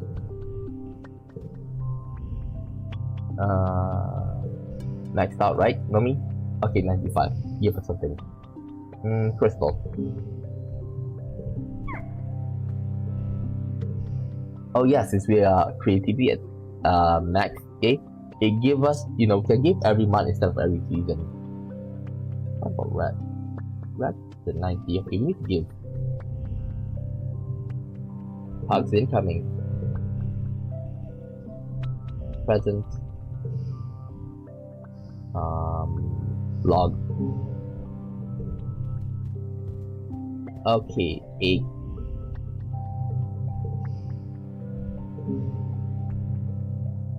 You're a hero, and Emily says, taking the egg. And I'm starving. I'm gonna get the kitchen to cook this right up away. Okay. Next, what else? Let's see. Tangent. Okay, we're gonna go and meet. Ooh. What's this? Oh, there you are, Scammo. Tammy bounds over to you in a bright mood. Her daughter Akania is in a sling at her bosom. Could you do me a big favor? Big favor, and come with me to the cafe. I need your opinion on a thing I've been making. With pleasure. My birthday? Happy birthday, Scammo. It's not your birthday, but as you walk into the cafeteria, all your friends jump out cheering. Even Nev is here? They're wearing neat party hats, throwing streamers and blowing noisemakers, and you're pretty sure you can see a tiered display of cupcakes, real ones, not soy cakes. Tammy skips towards you and throws her arm around you, pushing Akania in her sling between you. You sputtered that it's not your birthday, but Tammy just laughed. I know it's not your birthday, silly, but you've been feeling under the weather, and I wanted to show you how much we all love you. The others raise their glasses to you. They cheer happy birthday again, laughing at the joke. You can feel their love like a blanket wrapping around your shoulders. You're so special to us, Gamo, Tammy says. Akania gurgles and let out a warning wank, and Tammy bounces from side to side. I want you to enjoy yourself. Go ahead and mingle while I put the finishing touches on everything, okay? Tammy gives you one last sunny smile as she bustles away. The sound of Akania fussing and crying is audible over the murmur of conversation that erupts as the party begins in earnest. What do you do? Anemone is sitting cross-legged on top of one of the tables, flipping a coin. Hey, it's Kamu, he says as you approach, snatching the coin out of the air and with a crooked grin. Heads or tails? Heads! Anemone slapped the coin into the back of her hand. Heads! He exclaimed. 100% accuracy. Too bad you can't do that on the range. Anemone holds the coin up to you. It's a challenge coin, she says proudly. The Gideon soldier have this thing where you gotta always have your coin with you, because if someone wants to see it and you don't have it, they'll get to nail you in the arm. He punches the air. It's freaking rule. Anemone produces the second coin from her pocket and presses it to your hand. He kisses you on the cheek. Got one for ya. Happy birthday, babe. You're the best. They grab Anemone around her waist and pull her in for a real kiss, which she returns with gusto. Go get him, she says, nipping at your lower lip. I'll see you after the party. Over the din of the party, you can hear Akania shriek in fury. What now? Rex. It's easy to find Rex. He's the loudest one in the room, and he's aptly covered in children, like a golem made out of smaller golems. They are climbing all over him and tugging on his ears, but he's taking a stride. Everyone say hi to Scummo, Rex says, and the children all yell at you before releasing the Rex, shuddering like stink roaches. Rex laughs and takes the chance to stretch, swinging his arms and over his head. Thanks, I was done for. Considering a career change? Rex lolls his head to the side. I do make a pretty good climbing gem, he says thoughtfully. It's one of my many talents. Tammy had to bring all the kids she babysits here so she could set up a party, so I figured I could give her a break. Rex's ears twitch as an ear-picking squawk from Akania rips through the air. Wanna help, but let's go to Nomi. Nomi is playing a game on her holopalm, which is helping to entertain some of the children from the crash. When they see you, Nomi jumps to their feet and waves so enthusiastically that their holo fizzles out. Skamu, they shout. Otanjo bi ometo. Nomi throws themselves into your arms and you spin them around, The children scatter, shrieking in delight. When you put Nami back down, they bounce back on their heels and spark out their hollow palm again. Let's take a photo. What frame do you want? The one with the cherry blossom trees. Yes, yes, Nami exclaimed. I know all the trees here are pink, but that one is still my favorite. You and Nami throw up peace signs with their hollow tick. While their hollow takes the picture, Nami throws BFF on your finger, and seconds later, the haptic input in your hollow pulses and as you get a copy. You can overhear some of the partygoers talking about how Akane has been cranky because she can't nap without Tammy caring for her. What do you do now?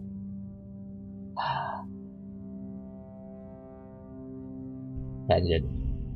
You almost didn't expect Tangent here, but here she is, sitting quietly at a table near the edge of the room, sipping water and quietly watching the party unfold. She gives you a small smile as you slide into a seat across from her. It's not your birthday, she says, cutting right to the chase. This is pretty ridiculous. Parties are an important bonding ritual. Tangent icy smile wonks a little. I'm glad at least you recognize that this is an exercise in cognitive dissonance, or I have to wonder who you are and what you did with Scum. The corner of her mouth twitches up teasingly.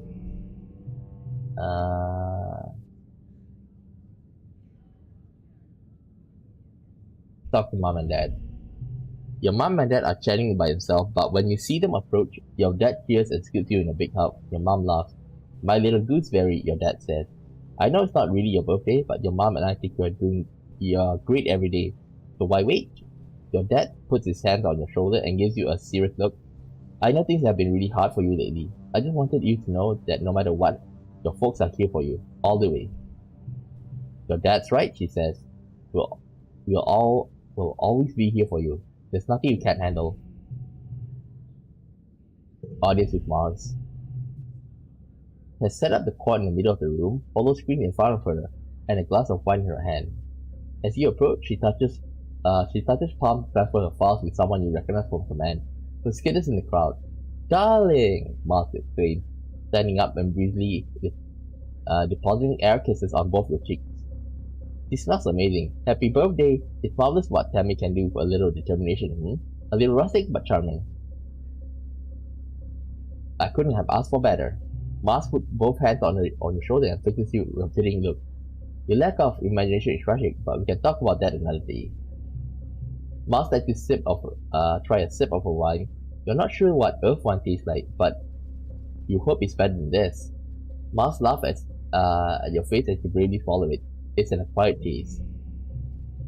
Enough talking, let's go find Tammy. You leave the party behind, seeking out Tammy. When she sees you, she makes a shooing motion. No, she says. Go enjoy your party.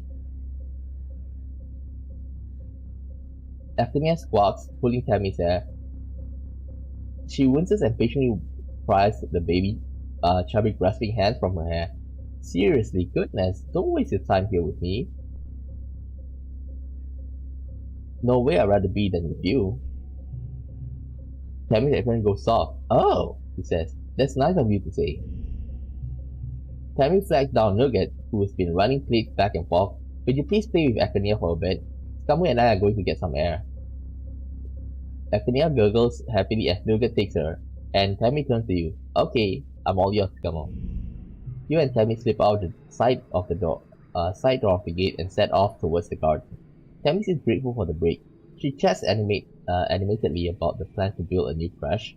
Now that the second wave of colonies are beginning to realize the benefits of raising children communally instead of saddling whoever birthed them with all the responsibilities. I hope that means Akania will have lots of other crash sips soon, just like we did, Tammy says with a wistful smile. I just want her to be happy, like we were. We both look over at the walls and the threat of danger they represent. Tammy doesn't comment on her use of the past tense, and you let it sit in the air between you. Not awkward, just accepting. It's quiet in the garden at this time of day. Everyone either at the party or catching some rest while the sun's at their highest. A garden bot hops by and spindly bird on its spindly bird legs. You and Tammy are alone. You can feel the weight of insomnia press down on you. blunting the pleasure you normally feel from such a beautiful day. Even still, Tammy is strong and comforting by your presence by your side, a far cry from the scared little girl you remember when you were kids. Even in your silence, Tammy senses you might have something to say. What's on your mind, Scuttle? I'm so lucky to have you as a friend. Tammy's gentle laughter fills the air. She slips her arm in yours and rests her head against you. I'm the one who's lucky, Scummo.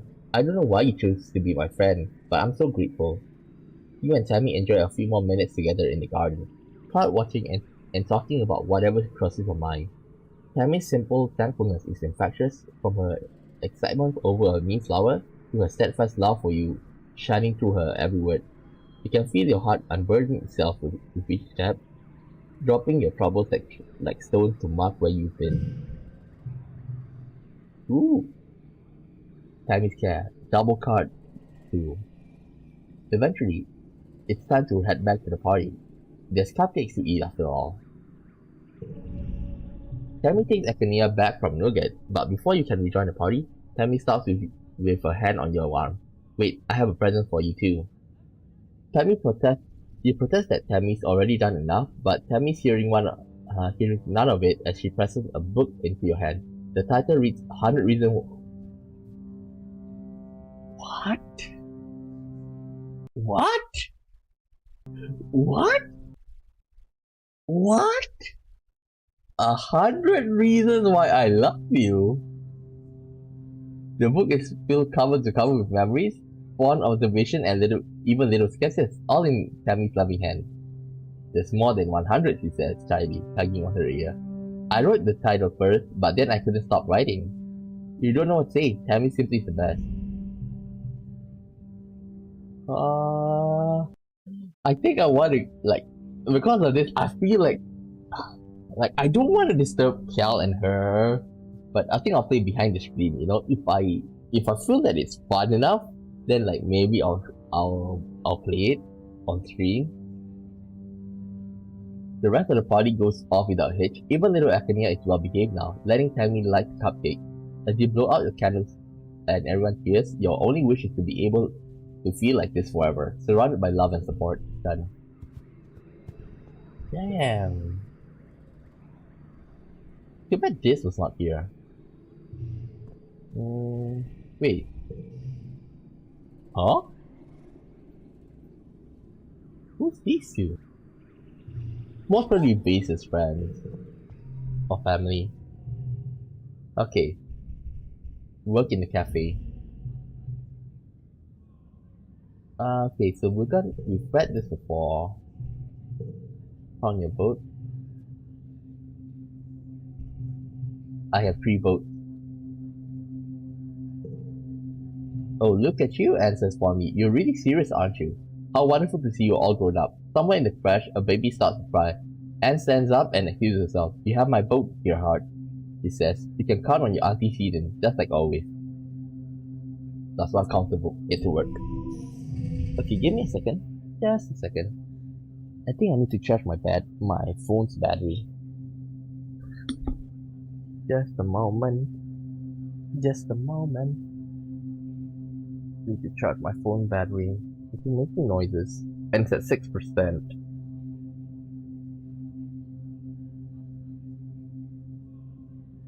Okay. +2 to last card.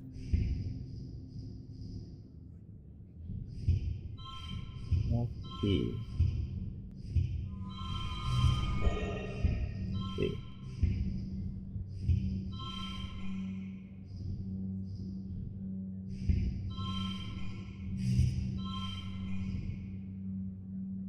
$54.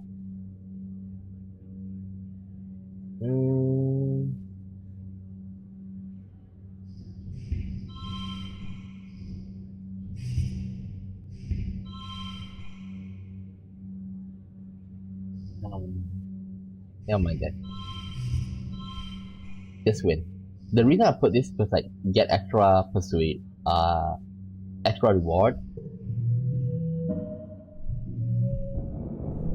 Plus 3 empathy, extra fingers. Done. next month.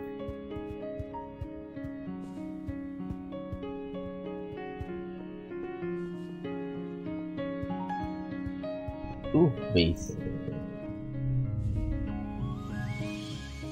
I don't want to read his one. You loudly boast the base's story is nothing, and walk right into the crowd of listeners. All eyes turn to you, including Base, who is regarding you with a curious mixture of annoyance and interest. Say Professor Hal when I was only 11. You tell the story how you saved Professor Hal when he was cornered in a classroom by an alien. You don't have to embellish much. Everyone is rapt as you describe finding him with a throat already cut open, covered in blood, and the heated battle with the monster that followed. Damn, Base says, clearly impressed. You must be the coolest person in whole damn planet. Well, Hero comes in beside the king. Got a warrior soul. The only thing this colony is good for is sport. I can't wait to get out there and shoot some aliens, Best says. He banged on the table with his fist. Those null-shits aren't gonna know what hit him. You think you're a real hotshot, huh? Raises an eyebrow at you. He gestures to his, well, all of himself. Obviously, he sneers. What do I have to be humble about? One of his friends punches him in the arm and Base takes it with a cocky grin. He and Base talk a while longer. Well, mostly he talks while you and his friends listen. Eventually the little crowd breaks up as people move on to the other duties. Base says goodbye to all the Helios Paws, soldiers by name, and some of the colony ones too. Anemone lingers longer than the rest, catching Base's eye. He reaches out to her and they grasp forearm. It's good to have you around, Anemone, he says. For a colony brat, you're pretty legit. Thanks, Anemone replied, eyes wide. You're pretty cool too. Anemone scoundrels away after that. Her face is red. I thought this. Eventually, just the two of you left. Base stands up and puts his hand on his hips, surveying the garrison, his kingdom. All we did on the Heliopause was train for this exact moment, he says. We were literally made for this. We're the best of the best. He leans into your space, faces you with a wolfish smile, which makes me the best thing to happen to this planet since it started shitting out oxygen. Don't you forget it. Huh.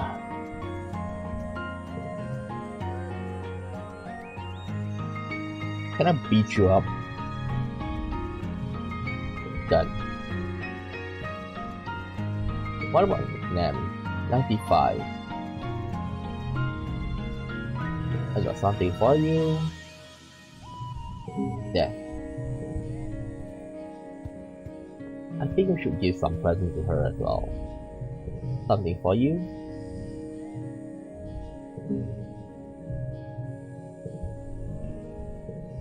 Okay. Well, this is gonna be easy.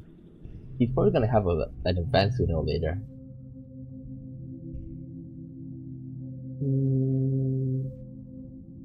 Let's go for engineering. We can max it out. Repair a robot. Okay, we've read this. What if I can persuade you? Ooh.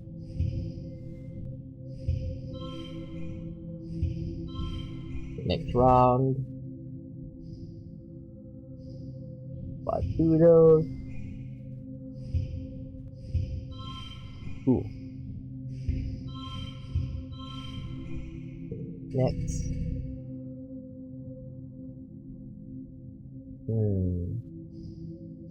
This one over here. Wild.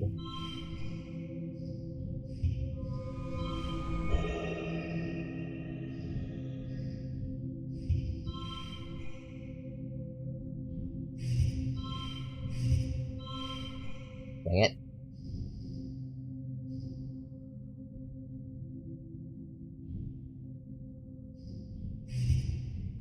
How about here?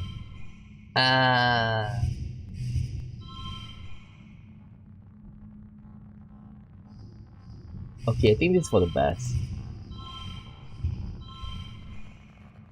Win. +1 persuasion. Okay, well, she says sitting back check. Okay, we've read through this. Get to work.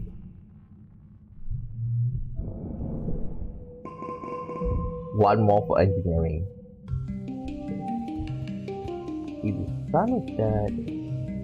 Oh yeah, we need to give Rag. Where's Rag? Rag is 96. Oh, Nami.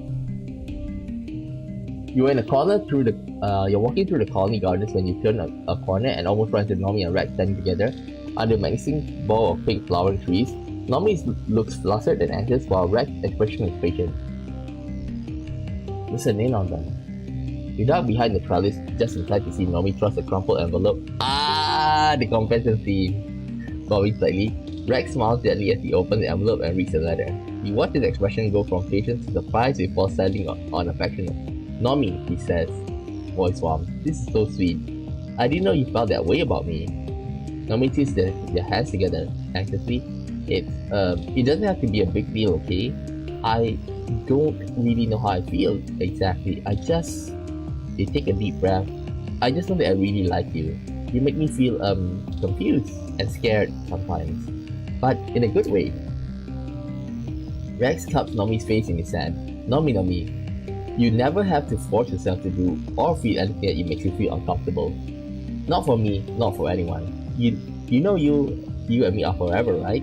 He stroked their cheeks and his thumbs. I love you just gonna do. I love you just the way you are. Nothing you do or don't do is gonna change that. It's not like that, Nomi replies. I feel things for you. I think about things about you that I never thought about anyone before. Oh yeah?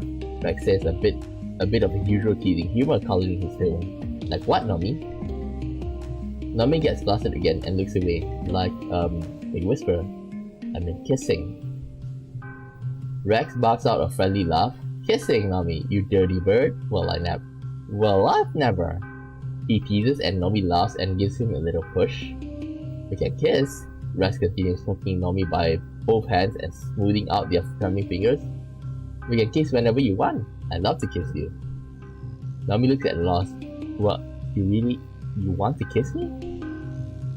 Sure, Rex answers easily. I love you and we're gonna be together for a long time. I want to do stuff with you that makes both of us happy. That's all I want. He smiles crookedly, exposing one fang. Do you feel like kissing sometimes? That's great. You make it sound so easy, Nomi replies. When you say things like that, it makes me feel really good. Like you understand me. Nomi purses their lips. I want to try to understand you too. I know. You really like doing things I don't like doing. So, if you want to keep doing that with other people, they take a deep breath. I'll be okay with that. Nomi stands up a little taller and looks Rex in his mismatched eye. And it might not ever happen, but someday, if I wanted to do, their voice drops to a whisper. Sex stuff? Now it's Rex's turn to start. Nomi, he says, sounding kind of a strangle. You're the most amazing person I've met. Rex radios Nomi's face again, his face serious and very fond. If you ever wanted to do sex stuff, he says, smiling at the phrase. I would consider it an honor, really. Rex and Nomi look into each other's eyes for a long time until Nomi lets out a little sob and their shoulders start shaking, crying in sheer relief. Nomi, Rex murmurs, wiping away the tears. Hey, come on, do you think I say anything else? Nomi goes, I didn't know. Rex smiles gently. Well, now you know. So there's another long moment when they just look at each other, grinning like fools, until Rex clears his throat. So he says, do you want your first kiss now? Yes! Nomi exclaims. Through their happy tears, throwing their arms around Rex's shoulders, Rex leading in the rest of the way to kiss them, sweet and slow. You turn and slink away, giving them some privacy.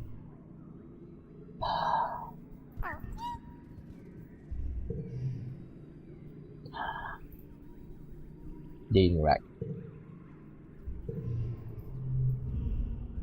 Okay, a present for you. Take the crystal.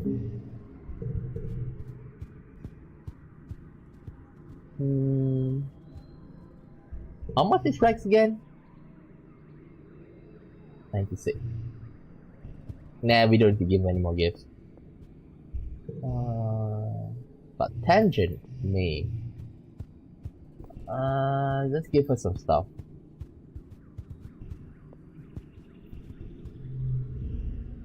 Something for you.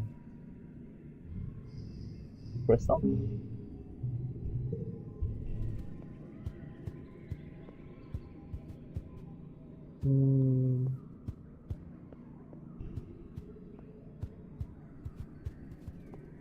Nothing.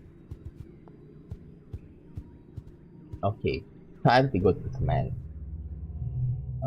Assist the governor. Persuasion and organizing. Okay. Getting Chief Administrator Seek alone is fairly easy. No one wants to spend time around them if they don't have to. You explain that you're intending to hijack the elections at Vaturnalia. The more you speak, the more clear Seek's already on board. Finally, they say, rubbing their hands together with a look of unbridled glee. I was waiting for everyone to realize what an imbecile he is. The man barely knows how to read. So can we count on your vote? It depends. You're not the only person with ideas around here. I was planning on making a go at governor myself. They extend their hand to you, rubbing two fingers together. Unless you can provide significant motivation to throw myself behind your cause instead. Former Governor Erika pops her frail head out from behind one of the high-cracked command chairs. Obsequious! She snaps. Are you seriously intending to extort these young revolutionists out of their candy money? Shame on you! She tisks and turns back to her work. Almighty, she curses. What would happen to all of you without me keeping everyone honest? 89 years old and I'm still steering the ship. Seek has the decency to look ashamed. They sigh and drop their hands. Cookies. Thanks, Unicott. Well, Seek asks, for whom do you intend me to cast my vote? It better be good. If we don't get the majority support, Lum will come down hard on those who showed disloyalty. He may be an idiot, but he's an idiot in power. Me, of course. Seek looks up and down. They sneer. Well, you clearly know how to get your way. Good luck then. When the time comes, you have my support. Get to work. Okay. I think I just use this. Oops. Oh, wrong card.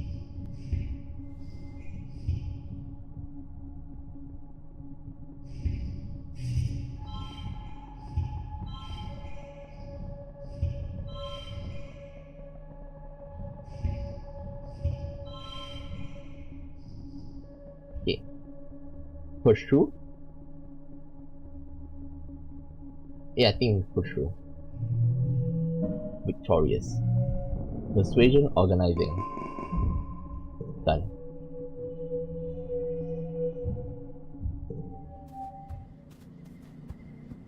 So Mars? Share some gossip with Mars. Mars' eyes go wide when you tell her you know something she doesn't. Impossible, she exclaims. I'm the queen of knowing everybody's dirty secret. Try me. When you're done sharing your gossip, Mars is speechless. What? Really? She gasps, holding her hand to her chest. No way, that sounds like it came straight out of the hollow of it. They really said that? She shakes her head in disbelief. Wow, thank you, Tsukamo. +1. Okay, that.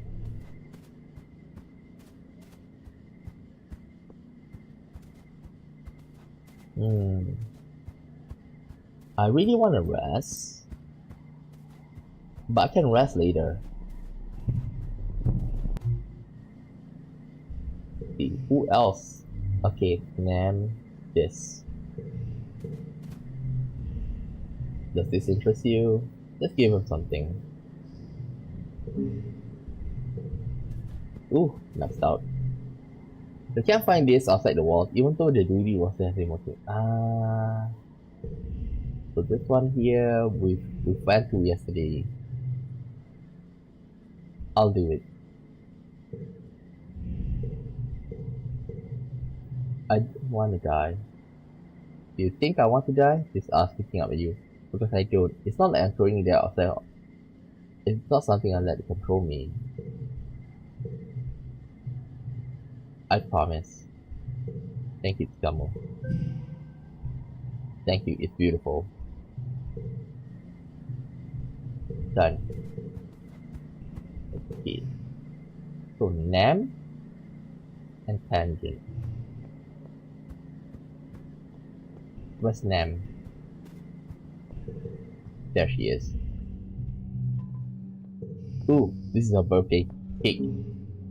Is this a birthday cake? Thanks for remembering my birthday. Nam. You go to the garrison looking for Anne, but she finds you first, bouncing on you, wrapping her arm around your shoulder. Buddy, friend, or pal, she exclaims. She leans in close, smiling wide with her barely contained energy. If I don't do something a little while, I'm gonna go bonkers, she says. So only you can hear. Everyone's so stressed out, and I feel like she inhales and bites her lip. I feel like I gotta do something extreme. Like, I wanna strip naked and climb to the top of a colony and scream until someone makes me stop. Like, I got bugs in my brain. So I got an idea, she continues. And I need you to come with me so I don't cover it out. Okay. And then we leads you by the hand down one of the lesser used hallways of the garrison until you come to a small room. Inside are two barber chairs and a table next to some dangerous looking delicate machinery. A stout woman with a buzz cut looks up from reading something on her holopad. What's up, Anemone? Needed that side shave freshen up already? Anemone shakes her head and grips your hand tight. No, I want a tattoo, she says. Can you do that? The woman gestures to dismiss her holopad and pulls out a thick book from behind the counter. You and Anemone crowd around it, marveling at the sight of real paper as it falls upon to display a selection of tattoo designs. Used to be the only thing I do here is buzz cuts and military tattoos, and hair dye for that Nomi kid, the woman says. But since we landed here, you haven't been the only person coming looking for something a little more artistic, she smiled. Take a look through this and see what I can do.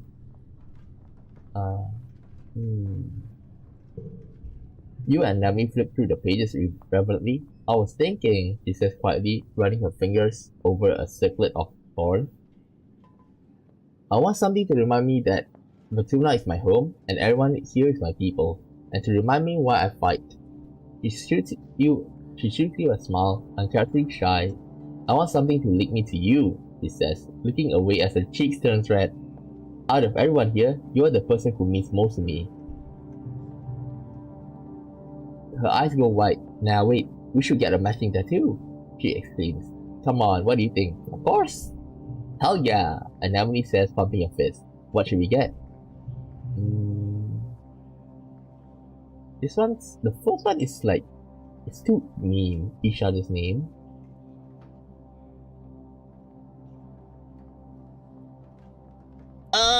Sword and shield! Suns to represent the twin suns of Vatuna is also not bad. I think sun's better. And then we stamp her hand down on the book of design. Yeah! Hell yeah! She crows. That's perfect, let's do it. Yeah. You sit down in the tattoo chair and bare your right arm. The tattoo artist / barber transfers the design onto your skin and fires up the machine, which buzzes alarmingly. You and Nami look at it wide-eyed. I guess you kids never seen Earth Tech, huh? She says, preparing the gun. Tattooing is one of the oldest human arts, so there's not too much holograms and replicators can improve on it. The stuff I do here, it reminds us that when we are out here with stars, we're just meat with thoughts. Puff your way through it. It smarts a bit when the tattoo artist presses the needle onto your skin and begins her work, but you're pretty tough. Anami looks a little green as blood wells up around the needle and grabs your hand. This is so cool, she breathes, as the design begins to bloom on the skin. It takes about an hour for the tattoo artist to get down the whole first stroke of your tattoo. Anami holds your hand the whole time. When the artist steps away to stretch, Anami leans into gas. It looks so awesome, Anemone says. This is the coolest thing we've ever done. This is galactic. She looks up at you. I meant what I said, she says. Her voice a little wet. You're my best friend. You've always been here for me, and I'll always be here for you, no matter what, thick and thin. Anemone sniffles, then looks embarrassed. Man, it's dusty in here. The tattoo artist returns and finishes up your tattoo, then moves on to Anemone. She takes it bravely, so she squeezes your hand so hard it almost hurts. Afterwards, you go back to your room and decompress and admire your bravery. Anemone flops onto your bed and you climb on after her. Careful of your aching arm and your newly wrapped tattoos. I can't believe we did it. She crows, kicking her legs in the air. That was so awesome. She turns to you and pushes her unruly hair over her shoulder. Thank you for coming with me, she says seriously. I probably wouldn't have done it if you weren't there. Then I probably would have done something reckless. He laughs and brash unashamed. Well, even more reckless. I'll do anything for you. And Emily brushes and pulls you into an embrace. Oh, Scummo. Oh, come on, you need to show that, man. Want to train together?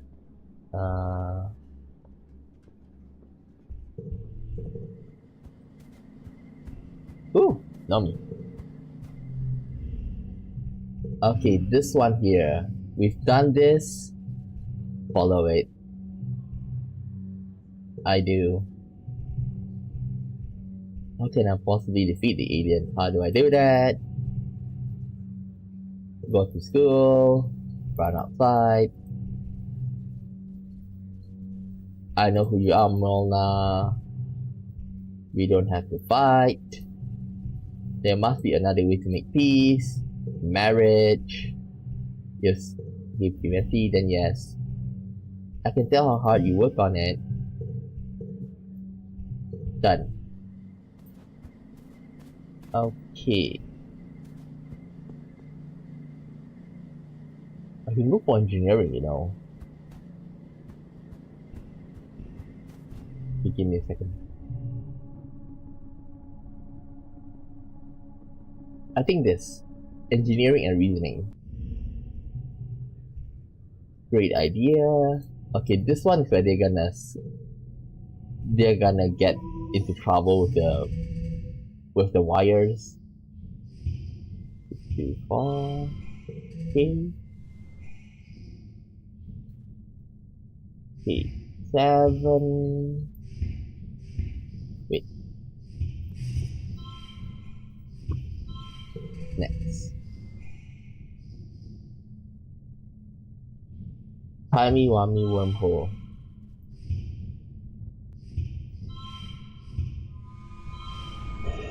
Okay, win.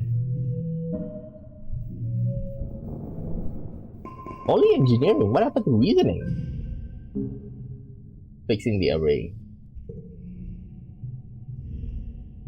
Increase reward for studying engineering. Plus 4 reasoning. Okay. Whew. Okay. Not yet. We've read through this. You catch Martha's eye and she nods in solidarity. You've planned this for so long, now it's your chance to strike. While everyone is watching, you can get the entire council to speak against Lam today. Maybe the rest of the colony is ready for a change. Anyone is better than Lam, even a teenager. The governor raises his hand for silence. Though it's largely unnecessary. Pioneers of Vertumna, he begins. We stand here today not shivering and quaking in fear, but with our hands around the neck. He makes a ringing gesture of the planet herself. Before he can continue, Mars leaves from her seat and runs to the front of the stage. A ripple of fear goes through the crowd. You all remember what happened to Utopia last year. It doesn't have to be like this, she cries. Speaking to the crowd, we don't have to listen to him. He's just a bully with a gun, like the ones we left on Earth. Join Mars at the stage. You put yourself between her and Lam's honor guard. She flashes you a giddy, grateful smile and turns back to the crowd. She points to the governor. This man has made you think the only way to survive is through violence, she says. He's just a soldier and not even a good one. Violence only makes small, weak men feel powerful. He turns to the council. He's not powerful, we are powerful. We broke free from Earth, we broke free of war and bigotry and inequality, and we can break free of him too. Please, she urges, Stand with me, reject love, and bring in a new era, a colony led by someone born among the stars. She holds her hand to her chest. Me, I can lead this. So can I. Huh?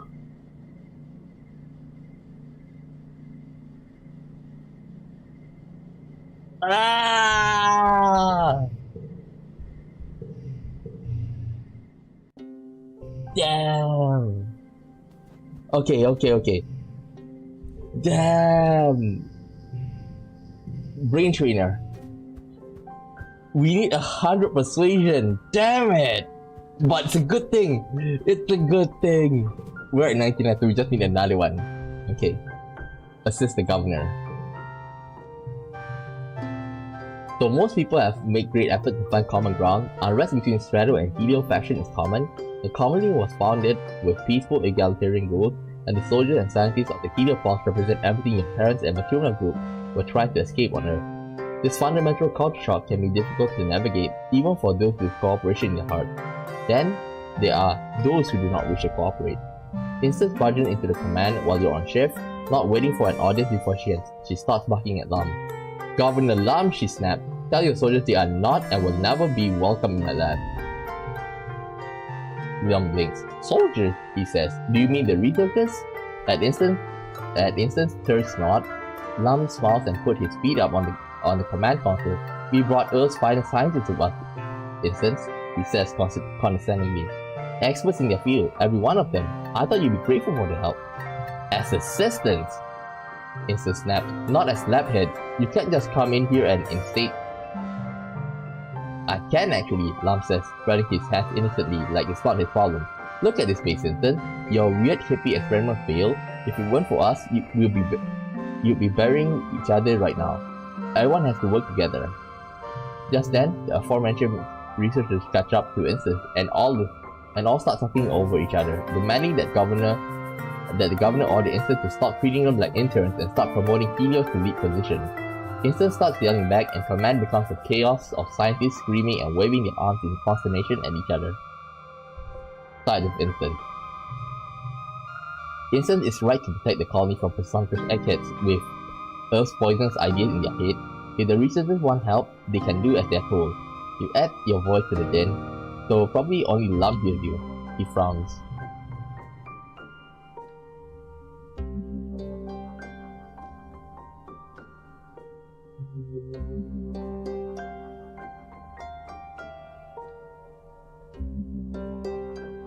Listen while you file report. You could practically write these reports back to Earth with your eyes closed, or in this case, with your eyes open, ears open. You half-heartedly type up a report and continue to listen in. If you think I'm going to hand over classified calling intelligence to a bunch of space cops, Instance spits, and the researchers all clamor to deny their relationship to the Helio Force military, don't you pretend you don't want to send me back to Earth in chains. He snaps right back. That's why you're here, isn't it? You don't care about Maturna, you care about recovering your master's stolen property. Eudicate, hell, fluorescent, he says. You're just here to arrest us all. Instance stands ramrod straight, her face crimson with fury.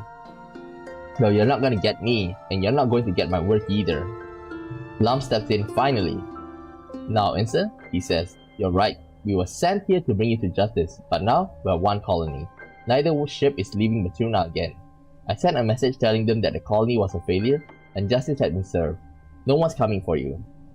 How can you know that? Instance said. We haven't heard anything back from Earth since we went through the wormhole. They could be sending a new fleet of ships right now. A strange expression crosses Lum's face. I've been in contact with Earth, he said, with an air of finality. They told us to stand out and fully focus our efforts on recolonizing Maturna. The room once again erupted in chaos. They tried to get back to work. These reports to Earth that you thought were just busy work may be more important than you realize. Get to work.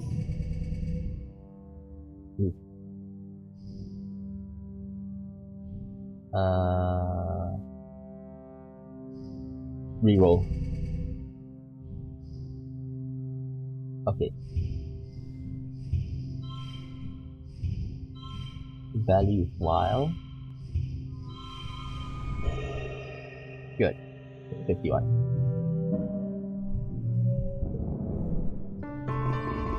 Okay. Since I have 100 persuasion, join Mars as the stage. And so can I! Mars wheels towards you in shock but recovers quickly. She smooths down her dress. Yes, one of us! We proved it to you that we're capable. Mars grabs your elbow and hisses at you. Scummer, what are you doing? I love you like a brother, but do you really think the council will support you? You will have to let me win this one. A vote for me is a vote for us. Mars grabs your hand, looking thrilled by your audacity. If you win this, you have a lifelong nemesis in this woman, but what a nemesis. The buzz of the crowd is deafening, like a swarm of bugs all chirping together. Some of the council members are nodding, but it isn't unanimous. Huh?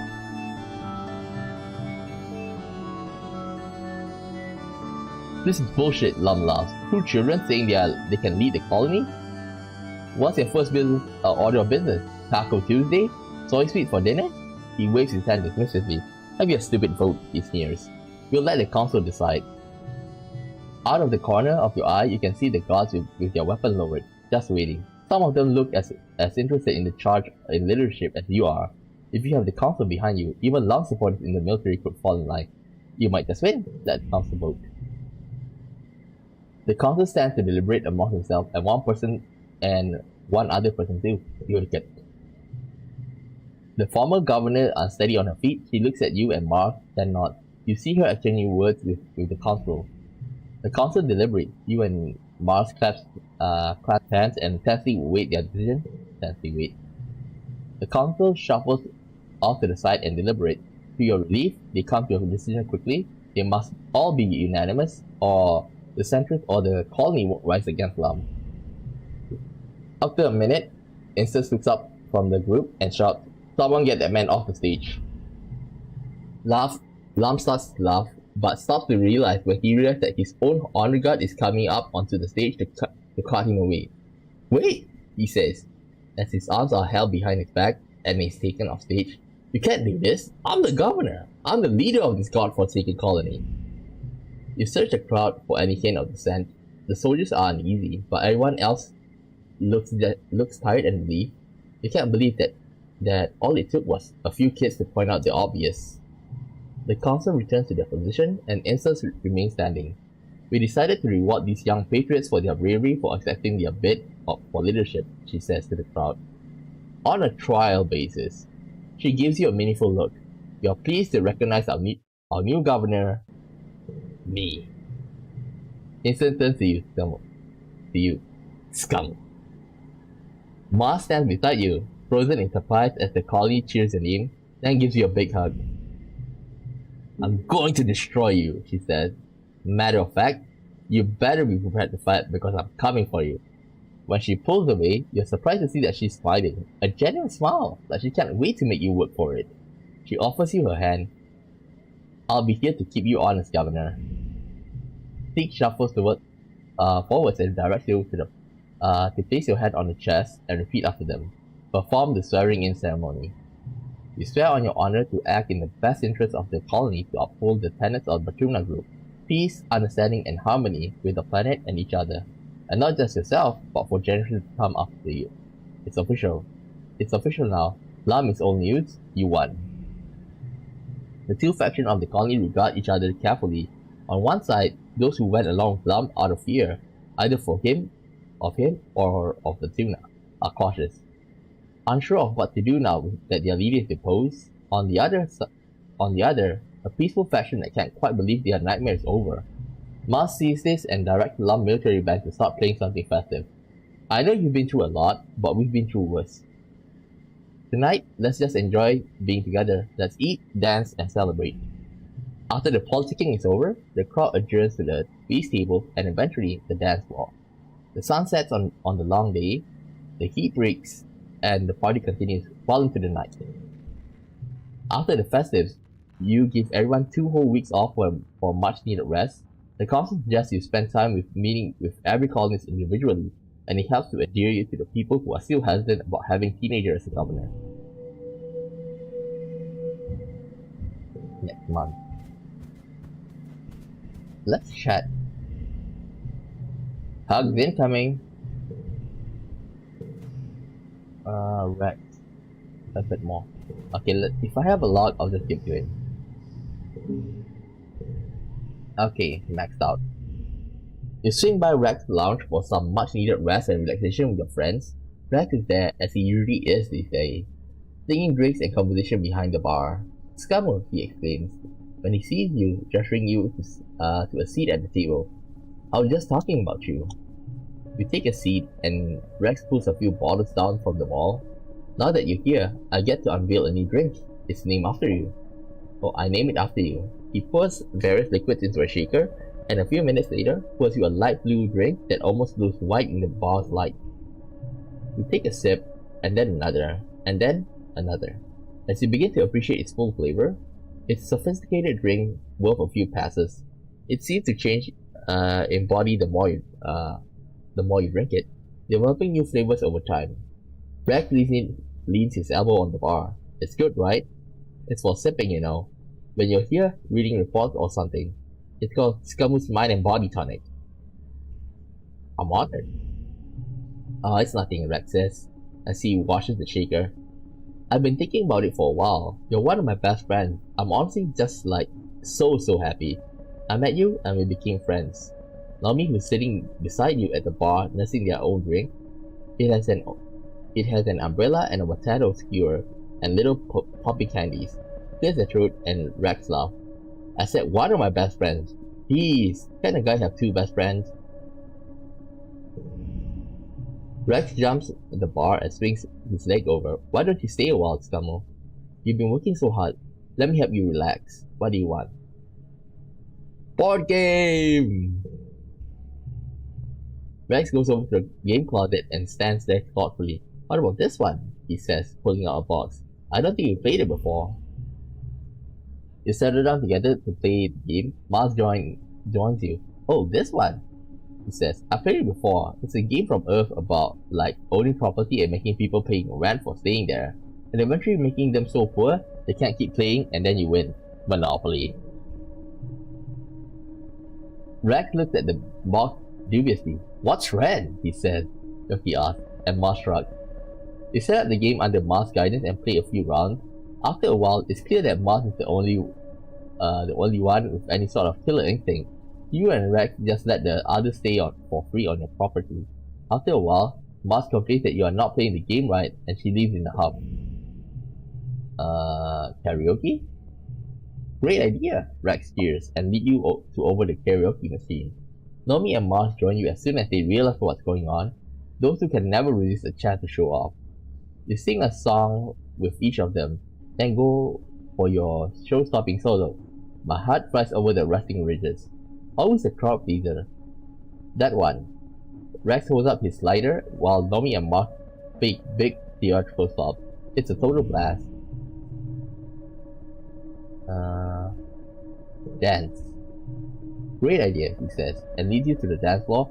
It's unusually empty this time of day, piped with fairly unobtrusive lounge music from the Holo archive, but Rex fiddles with the sound system until you found something fun and danceable comes out. Come on, he says, starting to groove to the music. I love this song. You and Rex throw yourself around the dance floor for a few songs.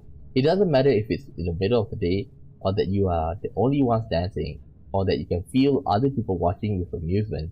Honestly, it's just good to move your body around, without caring about whether it's right or strong or smart. For a few blissful minutes, you're just two bodies moving through space. I had a great time, thank you.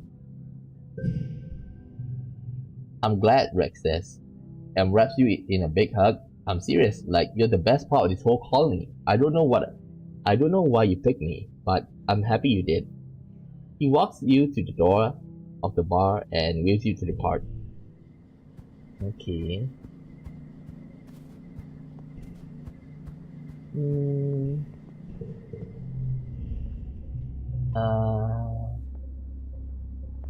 Okay, she's already a map, right? Yep.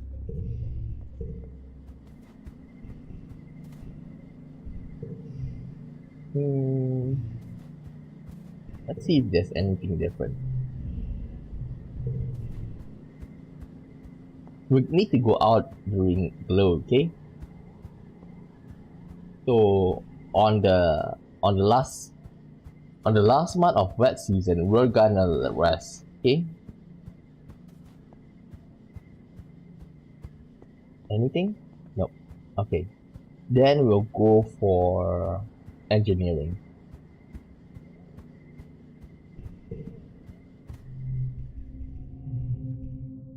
Repair robot.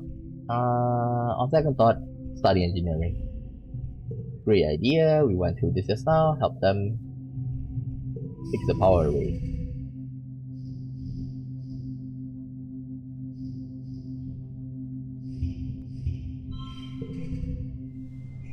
Okay.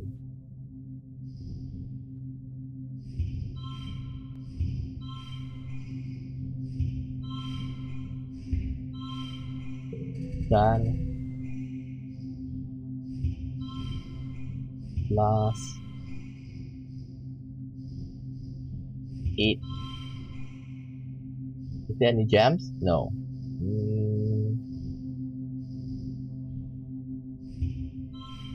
Damn.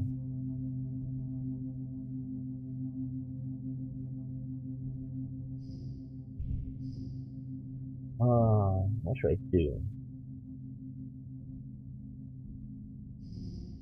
Crystal cluster.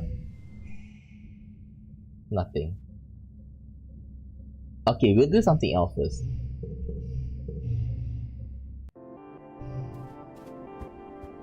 Maybe we will go for, being the governor. Govern. Plus 3 brave persuasion plus bravery. Okay, give me a second before that. Here, remove this. Put sun medallion. Okay. Govern. It's your first day of governor of the colony. You get a round of applause as you enter command. First order of business will be choosing your assistant. Zeke says, "Of course I offer my services to you. An assistant to the last 2 governors. I'm uniquely qualified too." Oh, whatever. Mars cuts in. Just because you're older than dirt doesn't mean you're the best person for the job. She strides over to you and pokes you in the chest. Don't even think about choosing me as your assistant. You snap. I'm officially the leader of the opposition party now. You sputter. Wait, you and Mars were allies. At your confused look, Mars begins to laugh. OMG, your face. I'm kidding. We don't have parties. I'm not going to go easy on you, she continues. Someone has to keep speaking the truth to power, and it might as well be me. Whew, maybe I'll start the colony first independent root room and report on anything you do that I don't agree with. Keep Mars close. That's right, you better keep her close so you can keep an eye on her too. Plus, you could use real second opinions, not Zeke's kowtowing. Zeke rolls their eye. You children are in a world of pain when you realize how complicated it is to actually run a colony. They sneer. Call me if you get into trouble. I could use a good laugh. Ha! Mars gives a high five. Alright, she exclaims. Out with the old, in with the new. Now, where's my assistant? She mutters. You don't expect me to do busy work, right? Get to work. Of course I expect you to do work.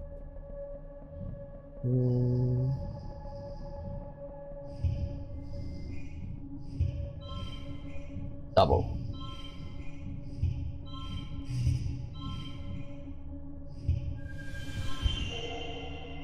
Super goal. Plus 6 persuasion. Woo! Nice.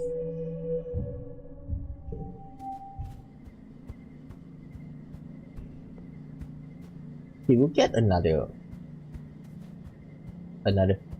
We can't govern again. Is there anybody else that I need to give? Well, Pang.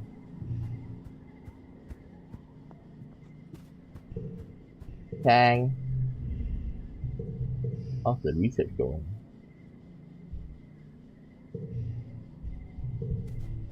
Never mind. I can give it to her. Wait. Do I even have it? Okay. Let's give her the flower. You really need for, creativity to do all of this. Okay? It really helps you to build relationship with the giving gift every month. Okay, one more round as governor. As a colony de facto justice system, we sometimes settle disputes between colonies, even something as minor as relationship bubble. Okay. We're gonna skip that for a while. But I do want to go out as well, Hmm.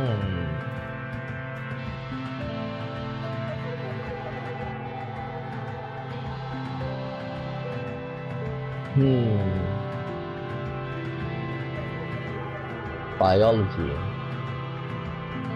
Engineering. Wait.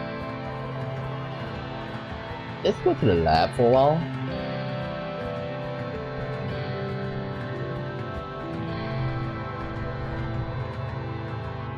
Pre-biology to organizing. Pre-biology to toughness. Work on the farm.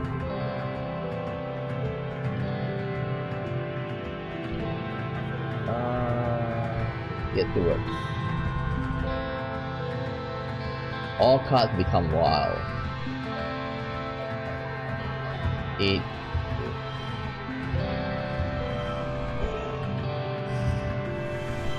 There we go.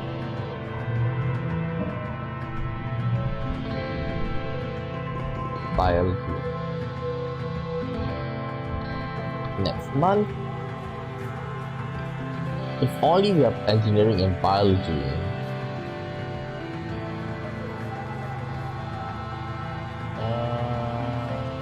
Okay. I think we should go out. Just double checking. EL.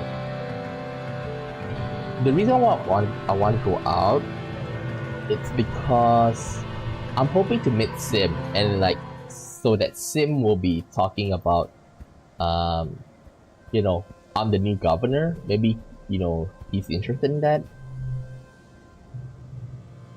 This is the cloak cow pooping.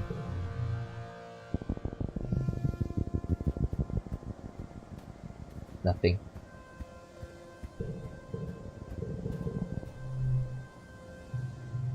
I'll investigate.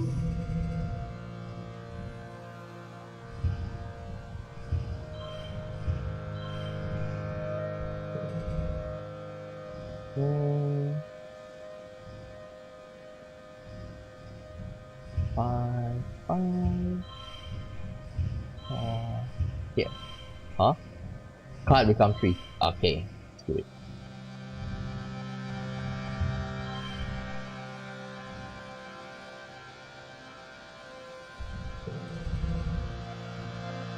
Okay. Put this one here. Value is wild. 8.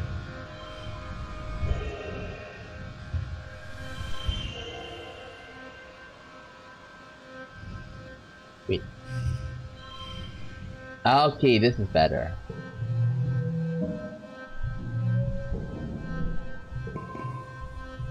To see him. Just watch. Reasoning.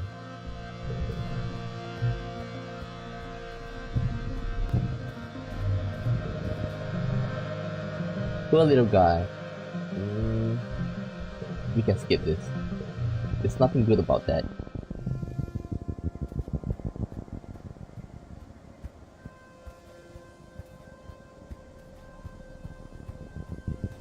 Okay. Climb on its back. Animal. Powerful devil. Nothing. Next. Utopia sent you for outcropping. Take a look at the alien solar panel. +1 engineering. Okay, engineering maxed out. I can equip an additional one. Gear, Unisaur.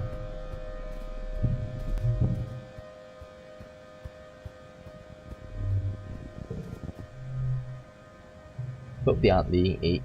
Okay, this is the flies. Nothing.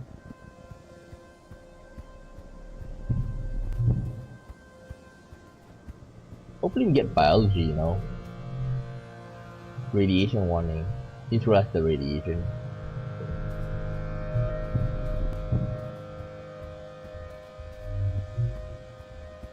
Okay, go for K1. Let's skate through it. Yellow. 9, 5.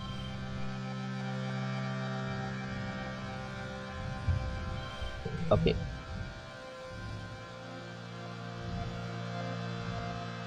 Cards become yellow. Wait.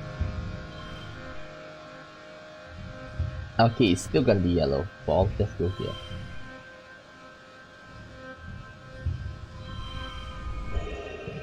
Nice.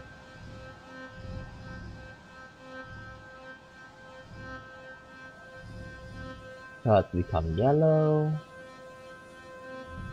Here. Value with wall. Super gold.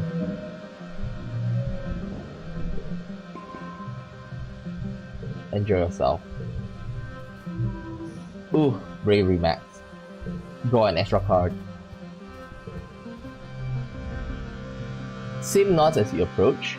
Just the human I wanted to see, he says with a solemn smile. The overseer would like to speak to you again. Okay. Human letter. Human reserve. I'll try my best. Done. I brought you something. Huh? I can't give him the white Ashrantia? What cake? A cake? Tim exclaims. A most wonderful human invention. He turns it around his hand, sniffs it, then takes a fingerful of frosting and puts it in his mouth. Fantastic! He shouts again as he hands the cake back to you. I enjoyed that immensely. I hope others you share it will like it as much as I did.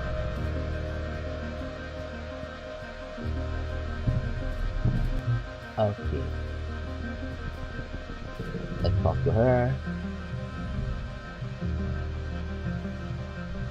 Share your finding on the obsidian layer. Share. Help them work. Done.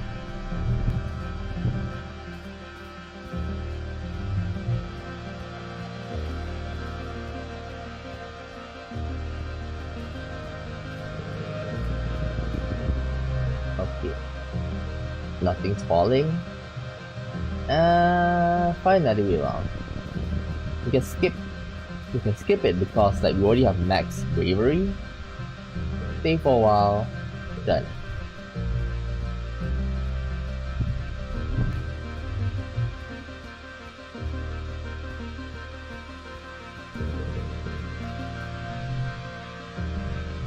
Cross the bridge carefully.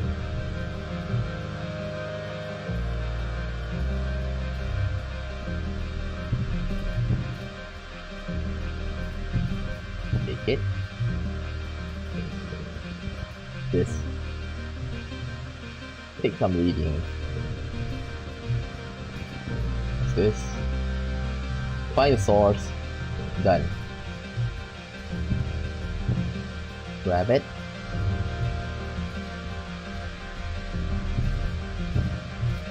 Okay, a thumper. Explore at random.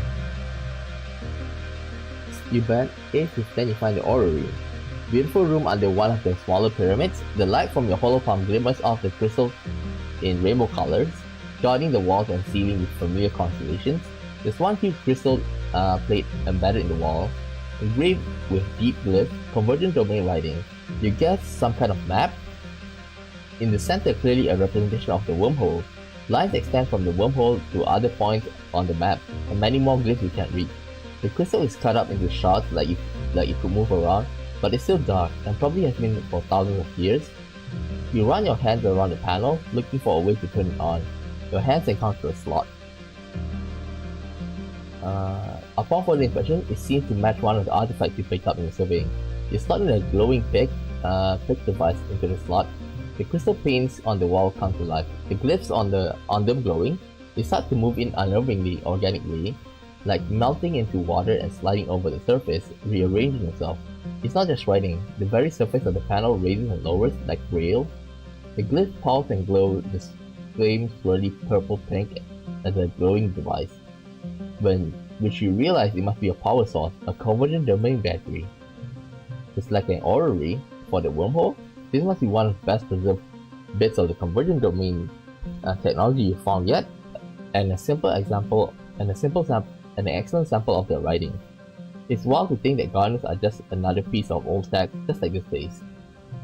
When starting to piece together the glyphs of the convergent language, you can recognize the symbol of a tuna, the wormhole, the converger, and basic verbs like being and going, and one of them mean bending or twisting that is used all over the place. It starts to get easier. You think your brief connection to the array must have left some of the convergence language in your subconscious. It's all much easier to take in skating late. Better bring all your recording back and let Congruence and the rest of the archaeology team crunch away at it. They'll be thrilled. Okay. Go home.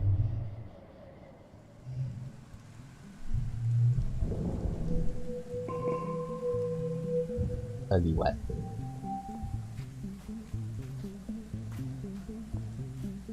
Okay, grab that.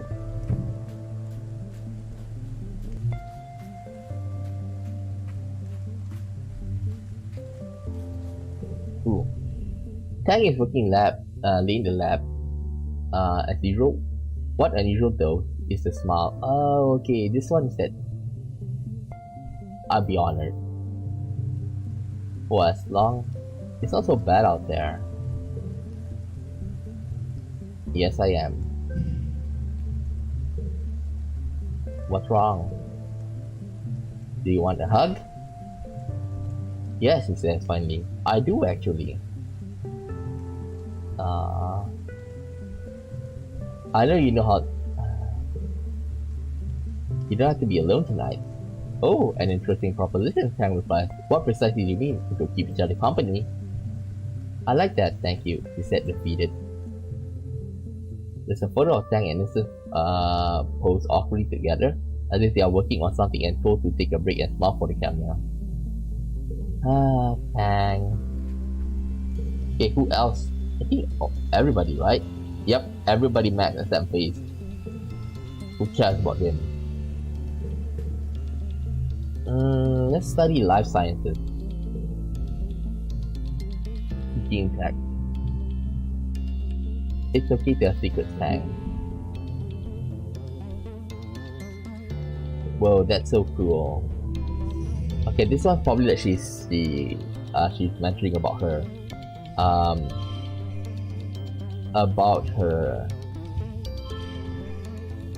Augment?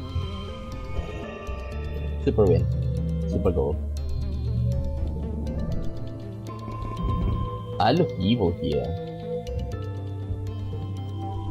Double check. Yep. Enhance DNA in engineering? Think of your DNA. Of course I want to. Calm temperament. New perk.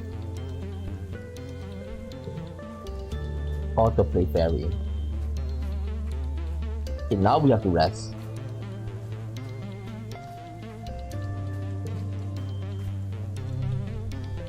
Relaxing part.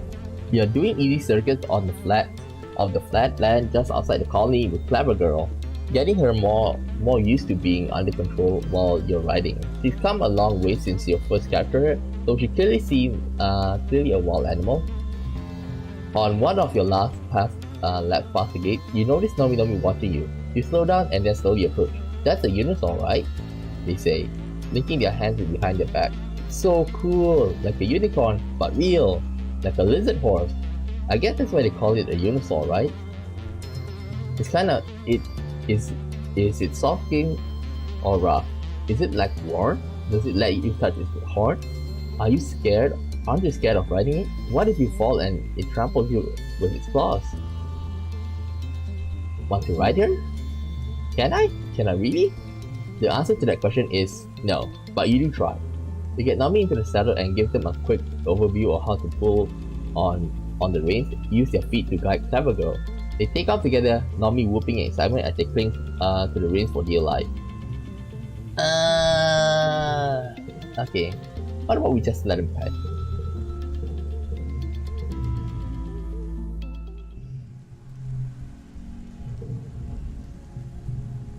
Pet her? Do I ever? Clever Girl puts up with both of you petting her. Nami asks you a million more questions, some of which you don't know how to answer. You're still learning how to become friends with Clever Girl. Okay, let's see if we feed her.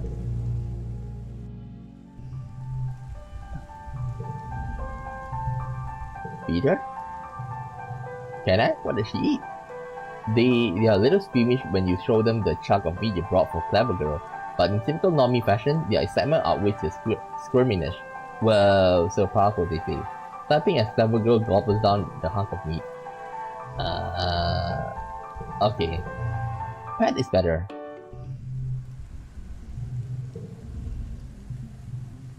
Pet. Clever Girl doesn't appreciate you riding on her back, but you reach a tenuous peace with her. You don't make her go anywhere she doesn't want to go. And she doesn't try to throw you so hard, your bones time travel into next week. You still like her to be a little more adventurous with you at the reins though. There's a couple of marshmallows laying around outside the colony and you're pretty sure you can convince her to jump them. Challenge.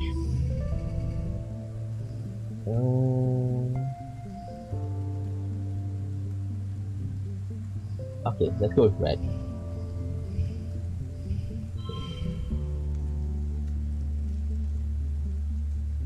We're gonna go with blue.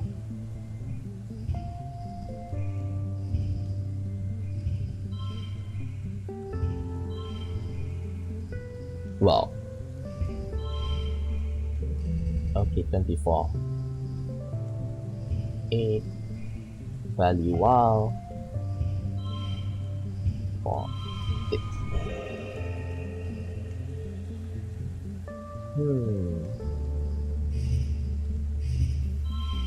How about this? A bit better. Well, I am resting. I am resting.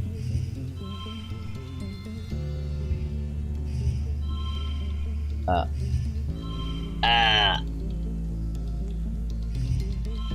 53, 51, 53. 61. Okay, win. Success. You direct Clever Girl towards the marsh route and set off at a fast pace. She balks at first, but after after a split second where you're sure you're going to eat dirt, she bunches up her hindquarters and sails over the obstacle. Your whole skeleton judders when you both hit the ground on the other side, but you're still in the saddle. She turns her head to look at you, like, are you kidding me? Clever Girl isn't in the stable when you go and take her on a daily ride. Then you hear a scream from the garden. You run towards the screaming and find Clever Girl has cornered Nougat in the garden and is crawling menacingly. Nougat is cowering under a park bench and begs you to save her. Oh no, Clever Girl must be hungry. You don't want to see her when she's hungry. You didn't bring any meat to calm her down. You're going to have to rely on your empathic bond. Calm down, Clever Girl.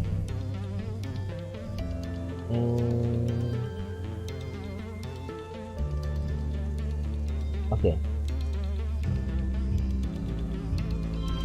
Next. We have to use red.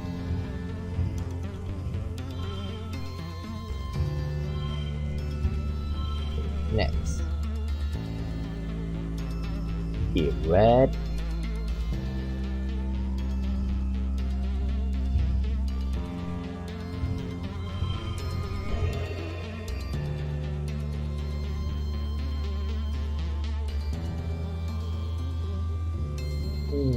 Maybe this is better. Super Go. You cautiously approach Clever Girl. Hands outstretched, she tosses her head up and snorts, but amazingly, she stays still until you are able to get your hands on her head and force her to look into your eyes. Nice. But very creepy. It's a battle of will. You can sense her wanting to break away, but after a few tense moments, she seems to relax, accepting your show of dominance. She allows you to lead her back to the barn, where you are able to calm her down the rest of the way with a meal. Good work. Take this out. Next month. Okay, we do have a lot of kudos. So... Oh yeah, another thing.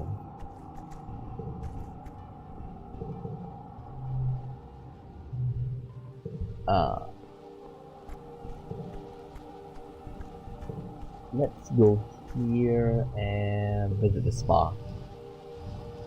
Okay, we needed that. Let's see. I don't need this. I don't need this.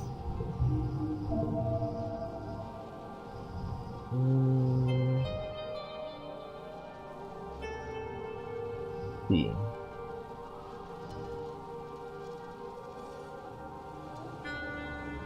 Pick up this.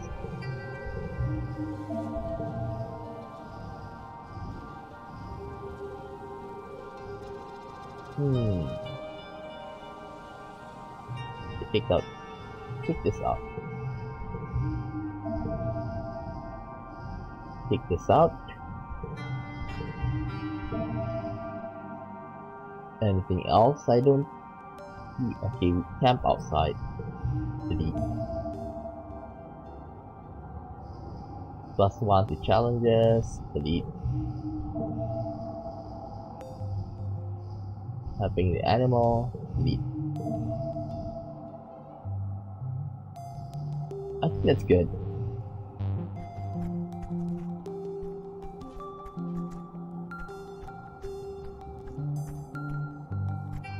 Okay, let's go out for glow, and we'll probably like finish it. Take out in the glow.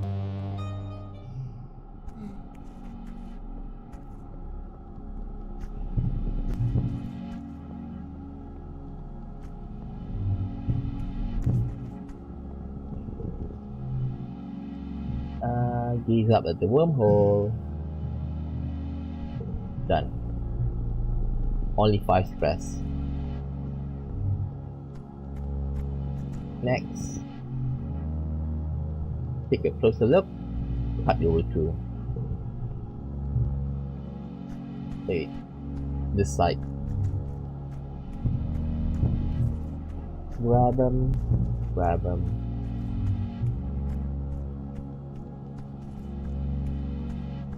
The sets aren't perfect, but at least it's something.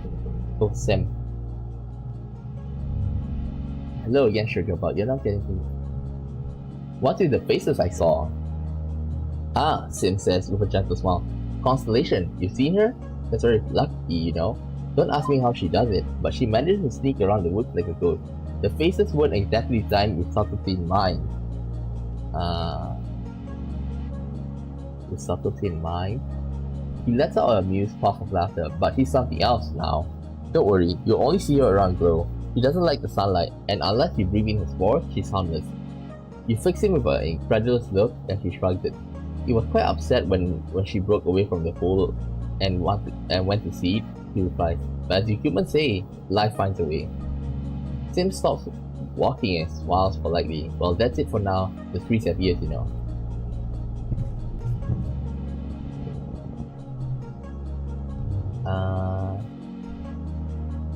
Take some sample.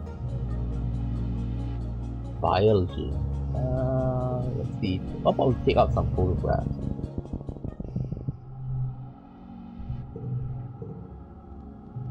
Creativity. Okay, go home.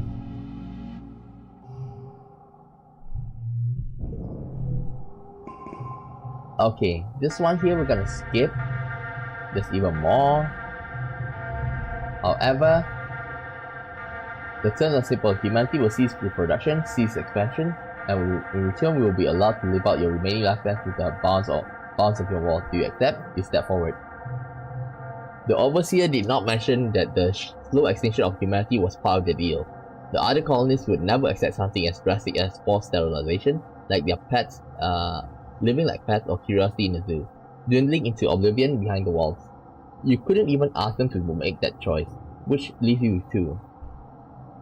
We need a better deal. Noctilus's patience is running out. Behind them, wait. Okay, I did equip them. Noctilus's patience is running out. Behind them, the amassed army lies in wait. The offer is already generous, they say. Do you think I consulted with the venomous Lapfinger when they overhunted the abyssal driftworms, or the creeping crossthorn vine when it choked on the southern shoreline? No, they spit. I did what was needed to restore balance, and my gardener directly impaled. Sim lays his hand on Noctilus's arm. The humans can be reasoned with, he says firmly. Just hear them out, please. He turns to you. What do you propose, Scummo? Persuasion challenge. We must all be allowed to reproduce.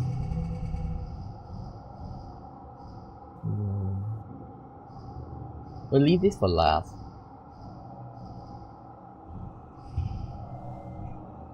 Five.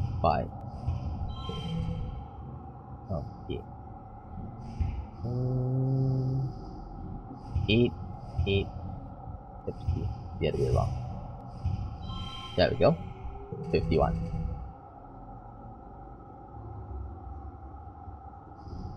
On the third page.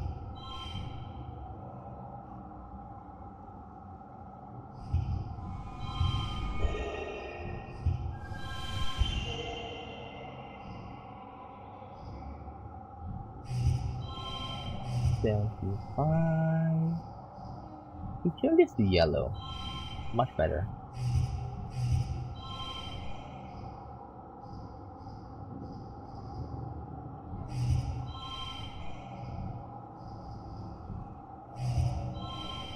$75. Okay, win. You are well spoken for a pest, Noctilus conceded. However, is humanity even capable of considering the survival of all creatures over their own? Even if it means accepting limitation? Of course we are. 7. It's it. We're gonna go red.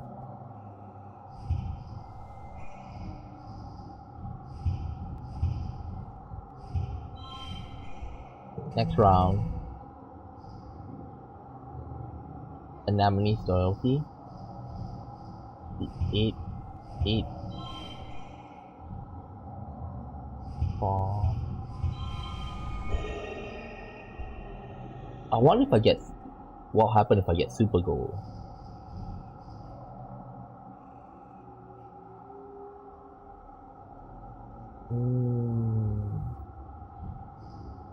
Let's roll. Okay. 3, 5, 9, 7. Dang it.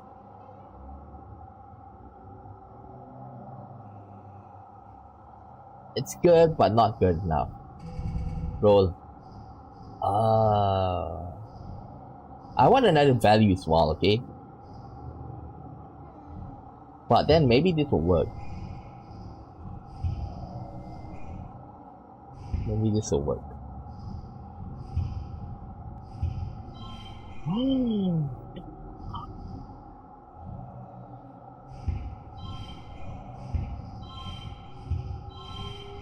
Not now.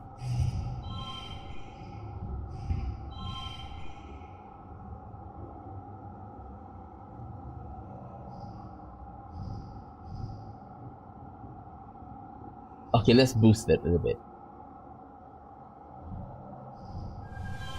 Okay, super goal.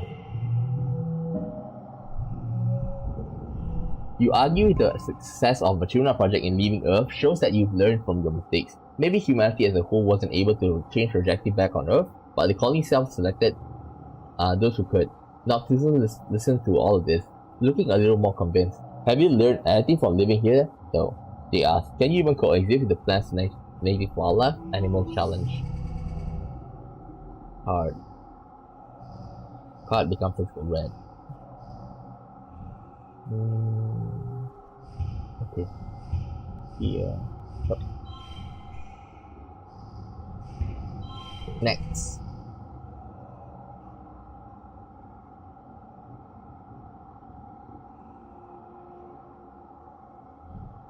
Okay. 10. That's really, really good.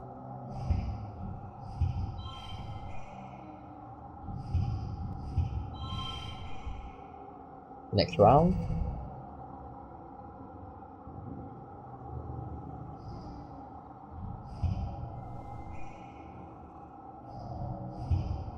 Yeah. How about this? Card becomes physical red.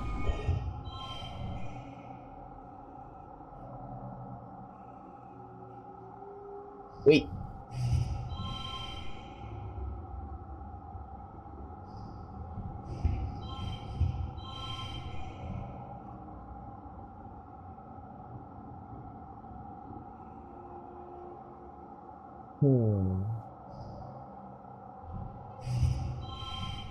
Dang it.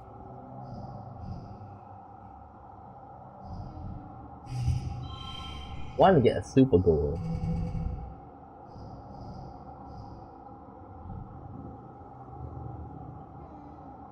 Nope, this is even worse. Okay, good. Maybe this one will work.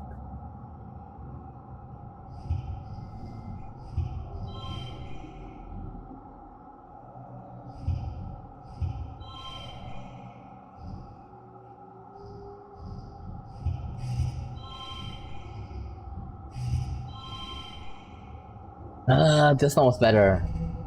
We have quite a lot, you know, so we can keep on rolling. This one. It's not gonna work.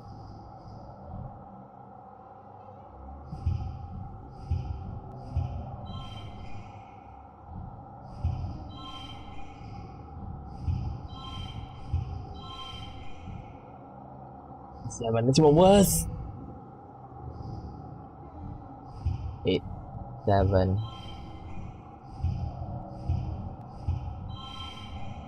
51, even worse.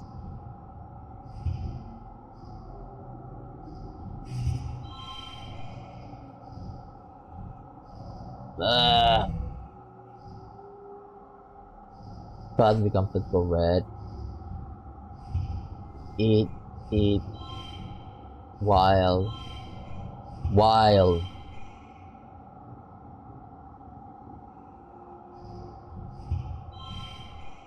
67. 67 and oh my god. Okay.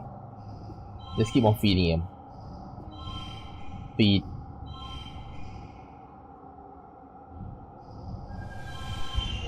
Super goal. There. Noctis seems impressed. You've learned all that in 10 years?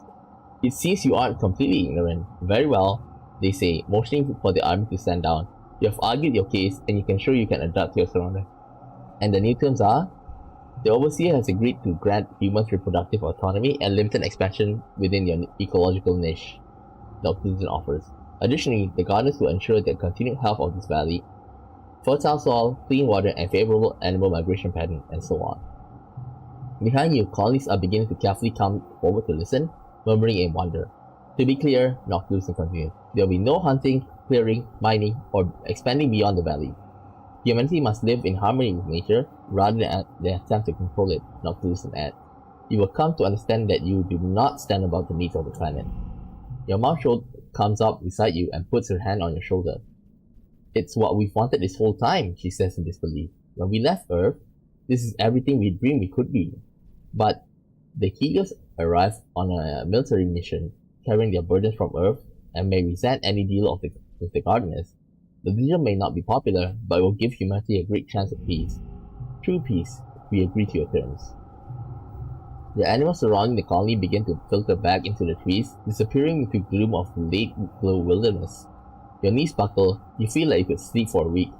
All around you, you hear people crying in relief, maybe of fear. Tears pour down your face, unbidden as the colony comes to clamber around you. Many are smiling and some look numb and scared. Some look angry. It hasn't sunk in yet, even as you hoisted onto someone's shoulder and paraded back into the colony. You did it. You won. The party continues well into the night, and for a few days after that as well, until the suns rise above the horizon again. It begins to set in that the colony will never again see another monster attack, or famine, or plague. Most people think this sounds pretty good. The other sounds are soundly overruled for now. As for you, now you can focus on just being your best self without worrying about day-to-day survival. That relief carries you until quiet break on the new year, your 20th birthday. You turn 20 amidst a time of tremendous joy and unity in the colony. You aren't a teenager anymore, so you guess that makes you an adult. So in many ways, you've already been one for a long time. The end. Peace on Virginia.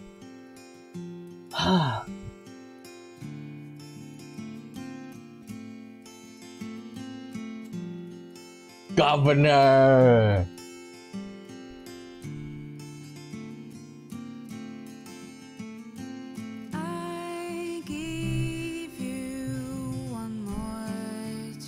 At first there was crumbling. The new governor is so young, but you prove totally capable. You take the colony in a new direction. You never really got along with the old council or with authority in general. Before long, you begin replacing council members with younger people who are more in line with the kind of reforms. There is some resistance at first from Strato loyalists, but the very adults who raise you love you, but despite you acting glum, many of the leaders turn out to be powerful allies who are willing to work with you. Once you have the security squad firmly on your side, the other departments fall in line. Mars declares herself the head of the official opposition party. Say she was not.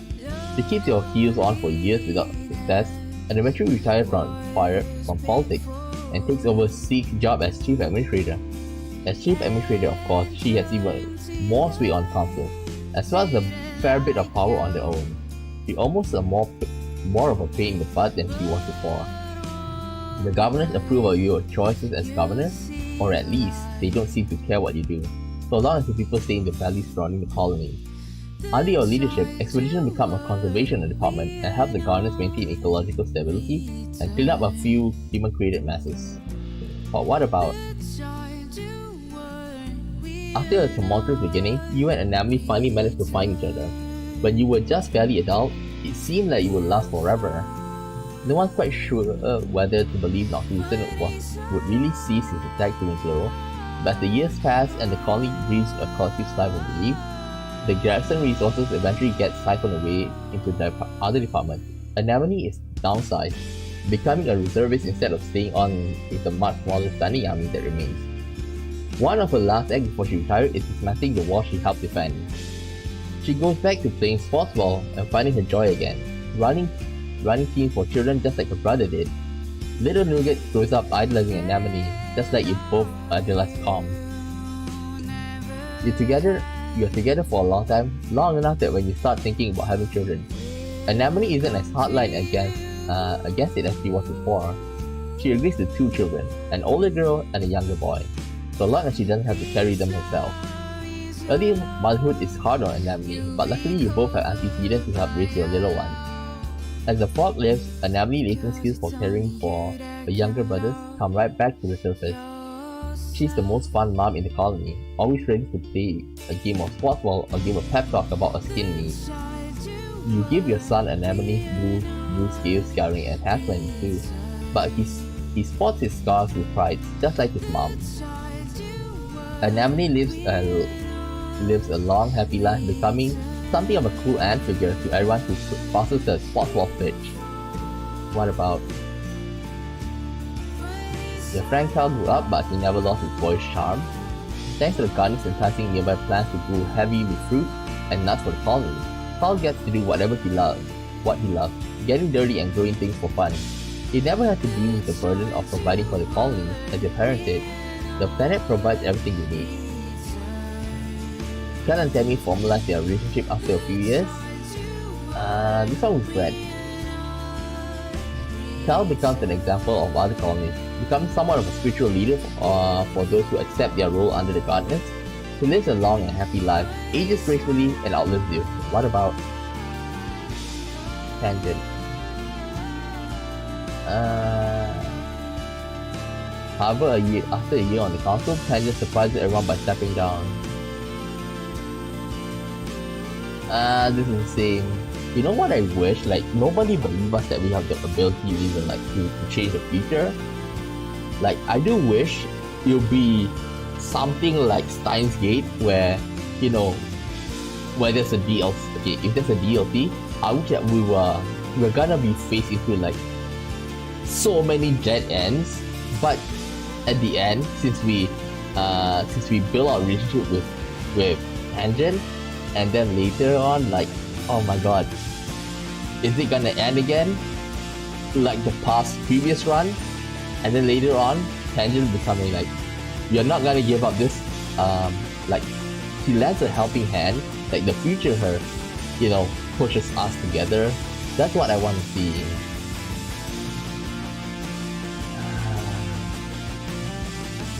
This is the same.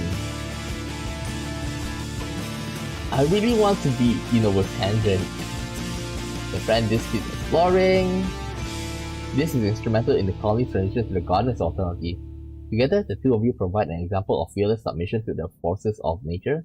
This actually takes talk to people about everything he's seen in the wild. The incredible and the horrifying, and the champions the idea of being part of it, not in control of it. The idea of peace with nature involves cooperation and compromise, not subjugation. It's unpopular, but being unpopular has never stopped this before.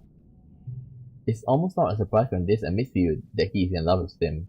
It's hard for him to explain the depth and intimacy of their relationship, but when this is with Sim, he feels a sense of completion, of love, that he's never felt among humans.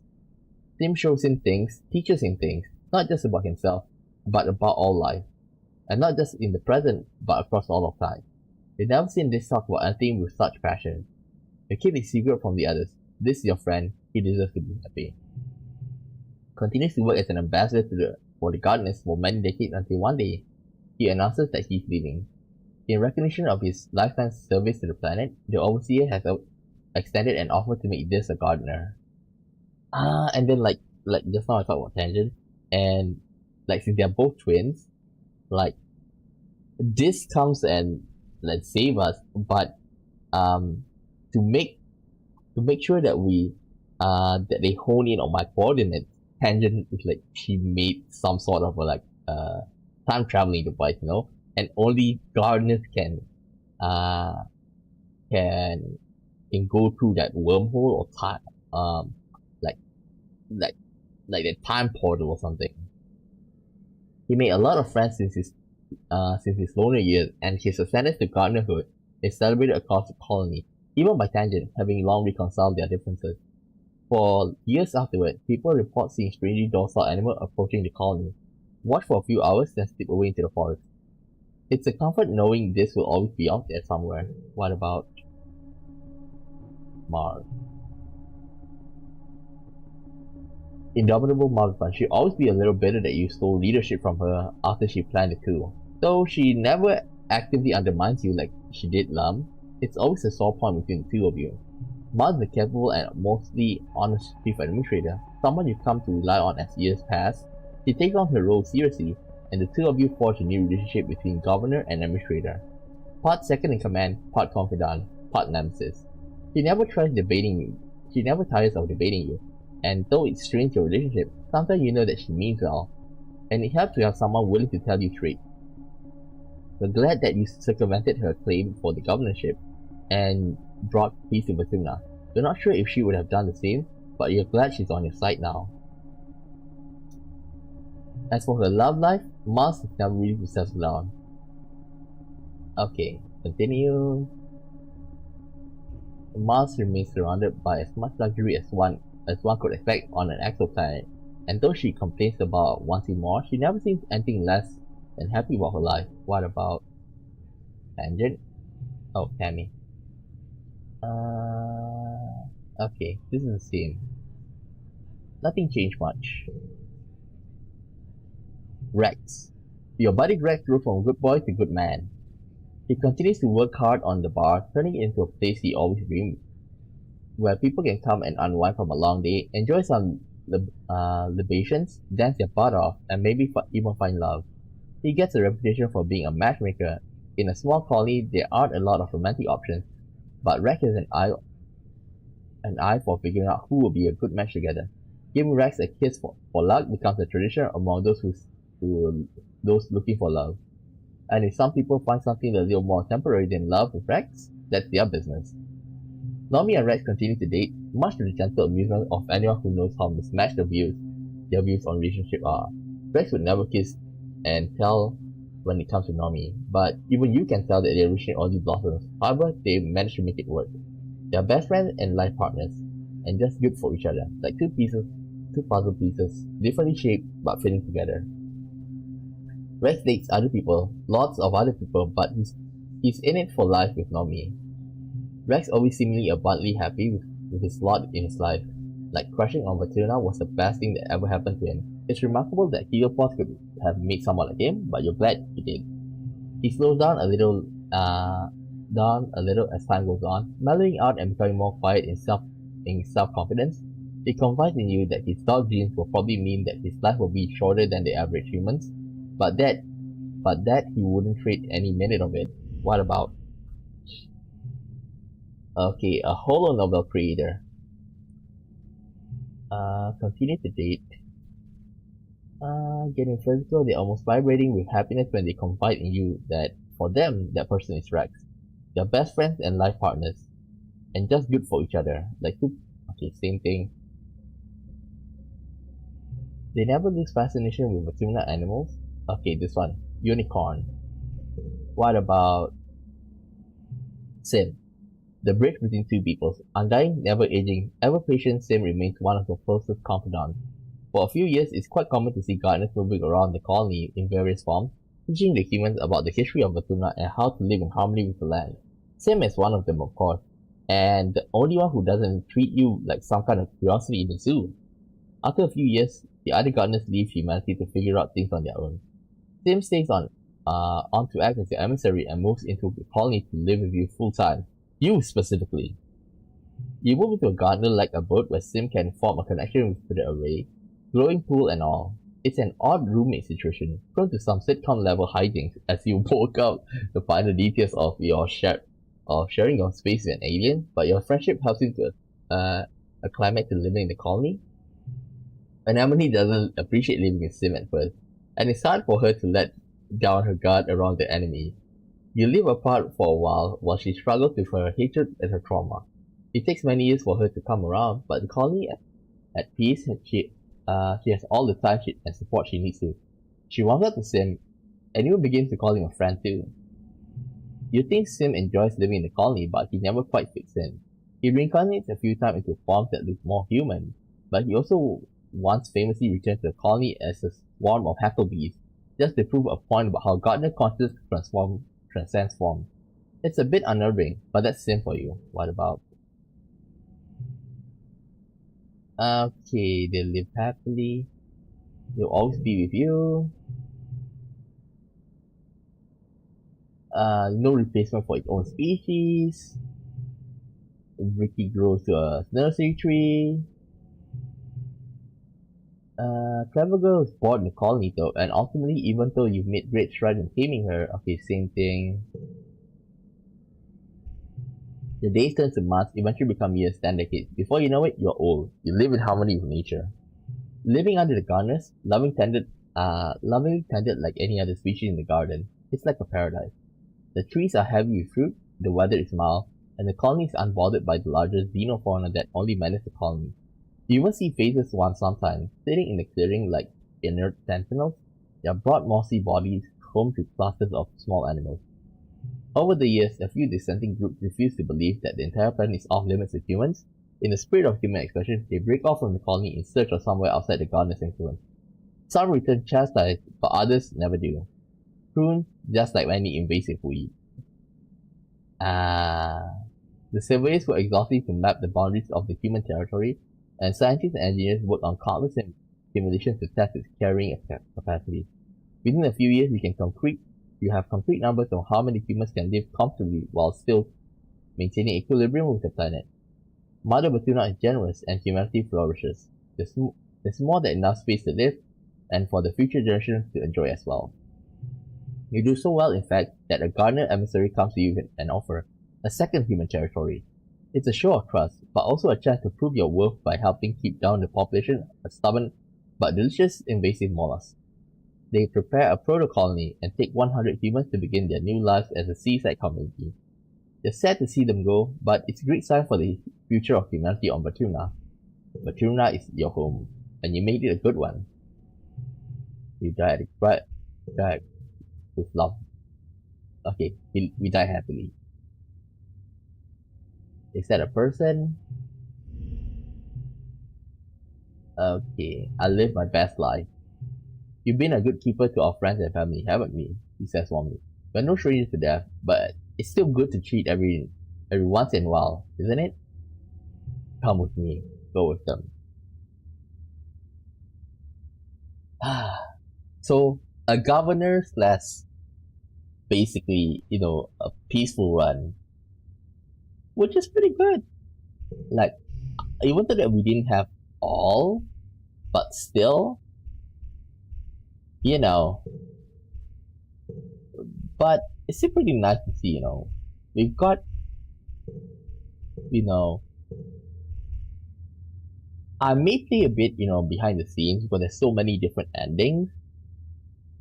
Like, I'm planning to play, Tammy's one behind the scenes, okay? But if I do feel like it's very nice, I'll be showing you, okay? But for now, I think I'm gonna stop with saying I was a Teenage Exocolonist. And most probably I'll be taking a look at the game that's just released, okay? Sailing Era, if I'm not mistaken. Like, that's maybe my next game to play tomorrow, okay? And with, like, it does have a story, but the gameplay is more important in a sense, okay? So with that said, I'll end the stream here, and I'll see you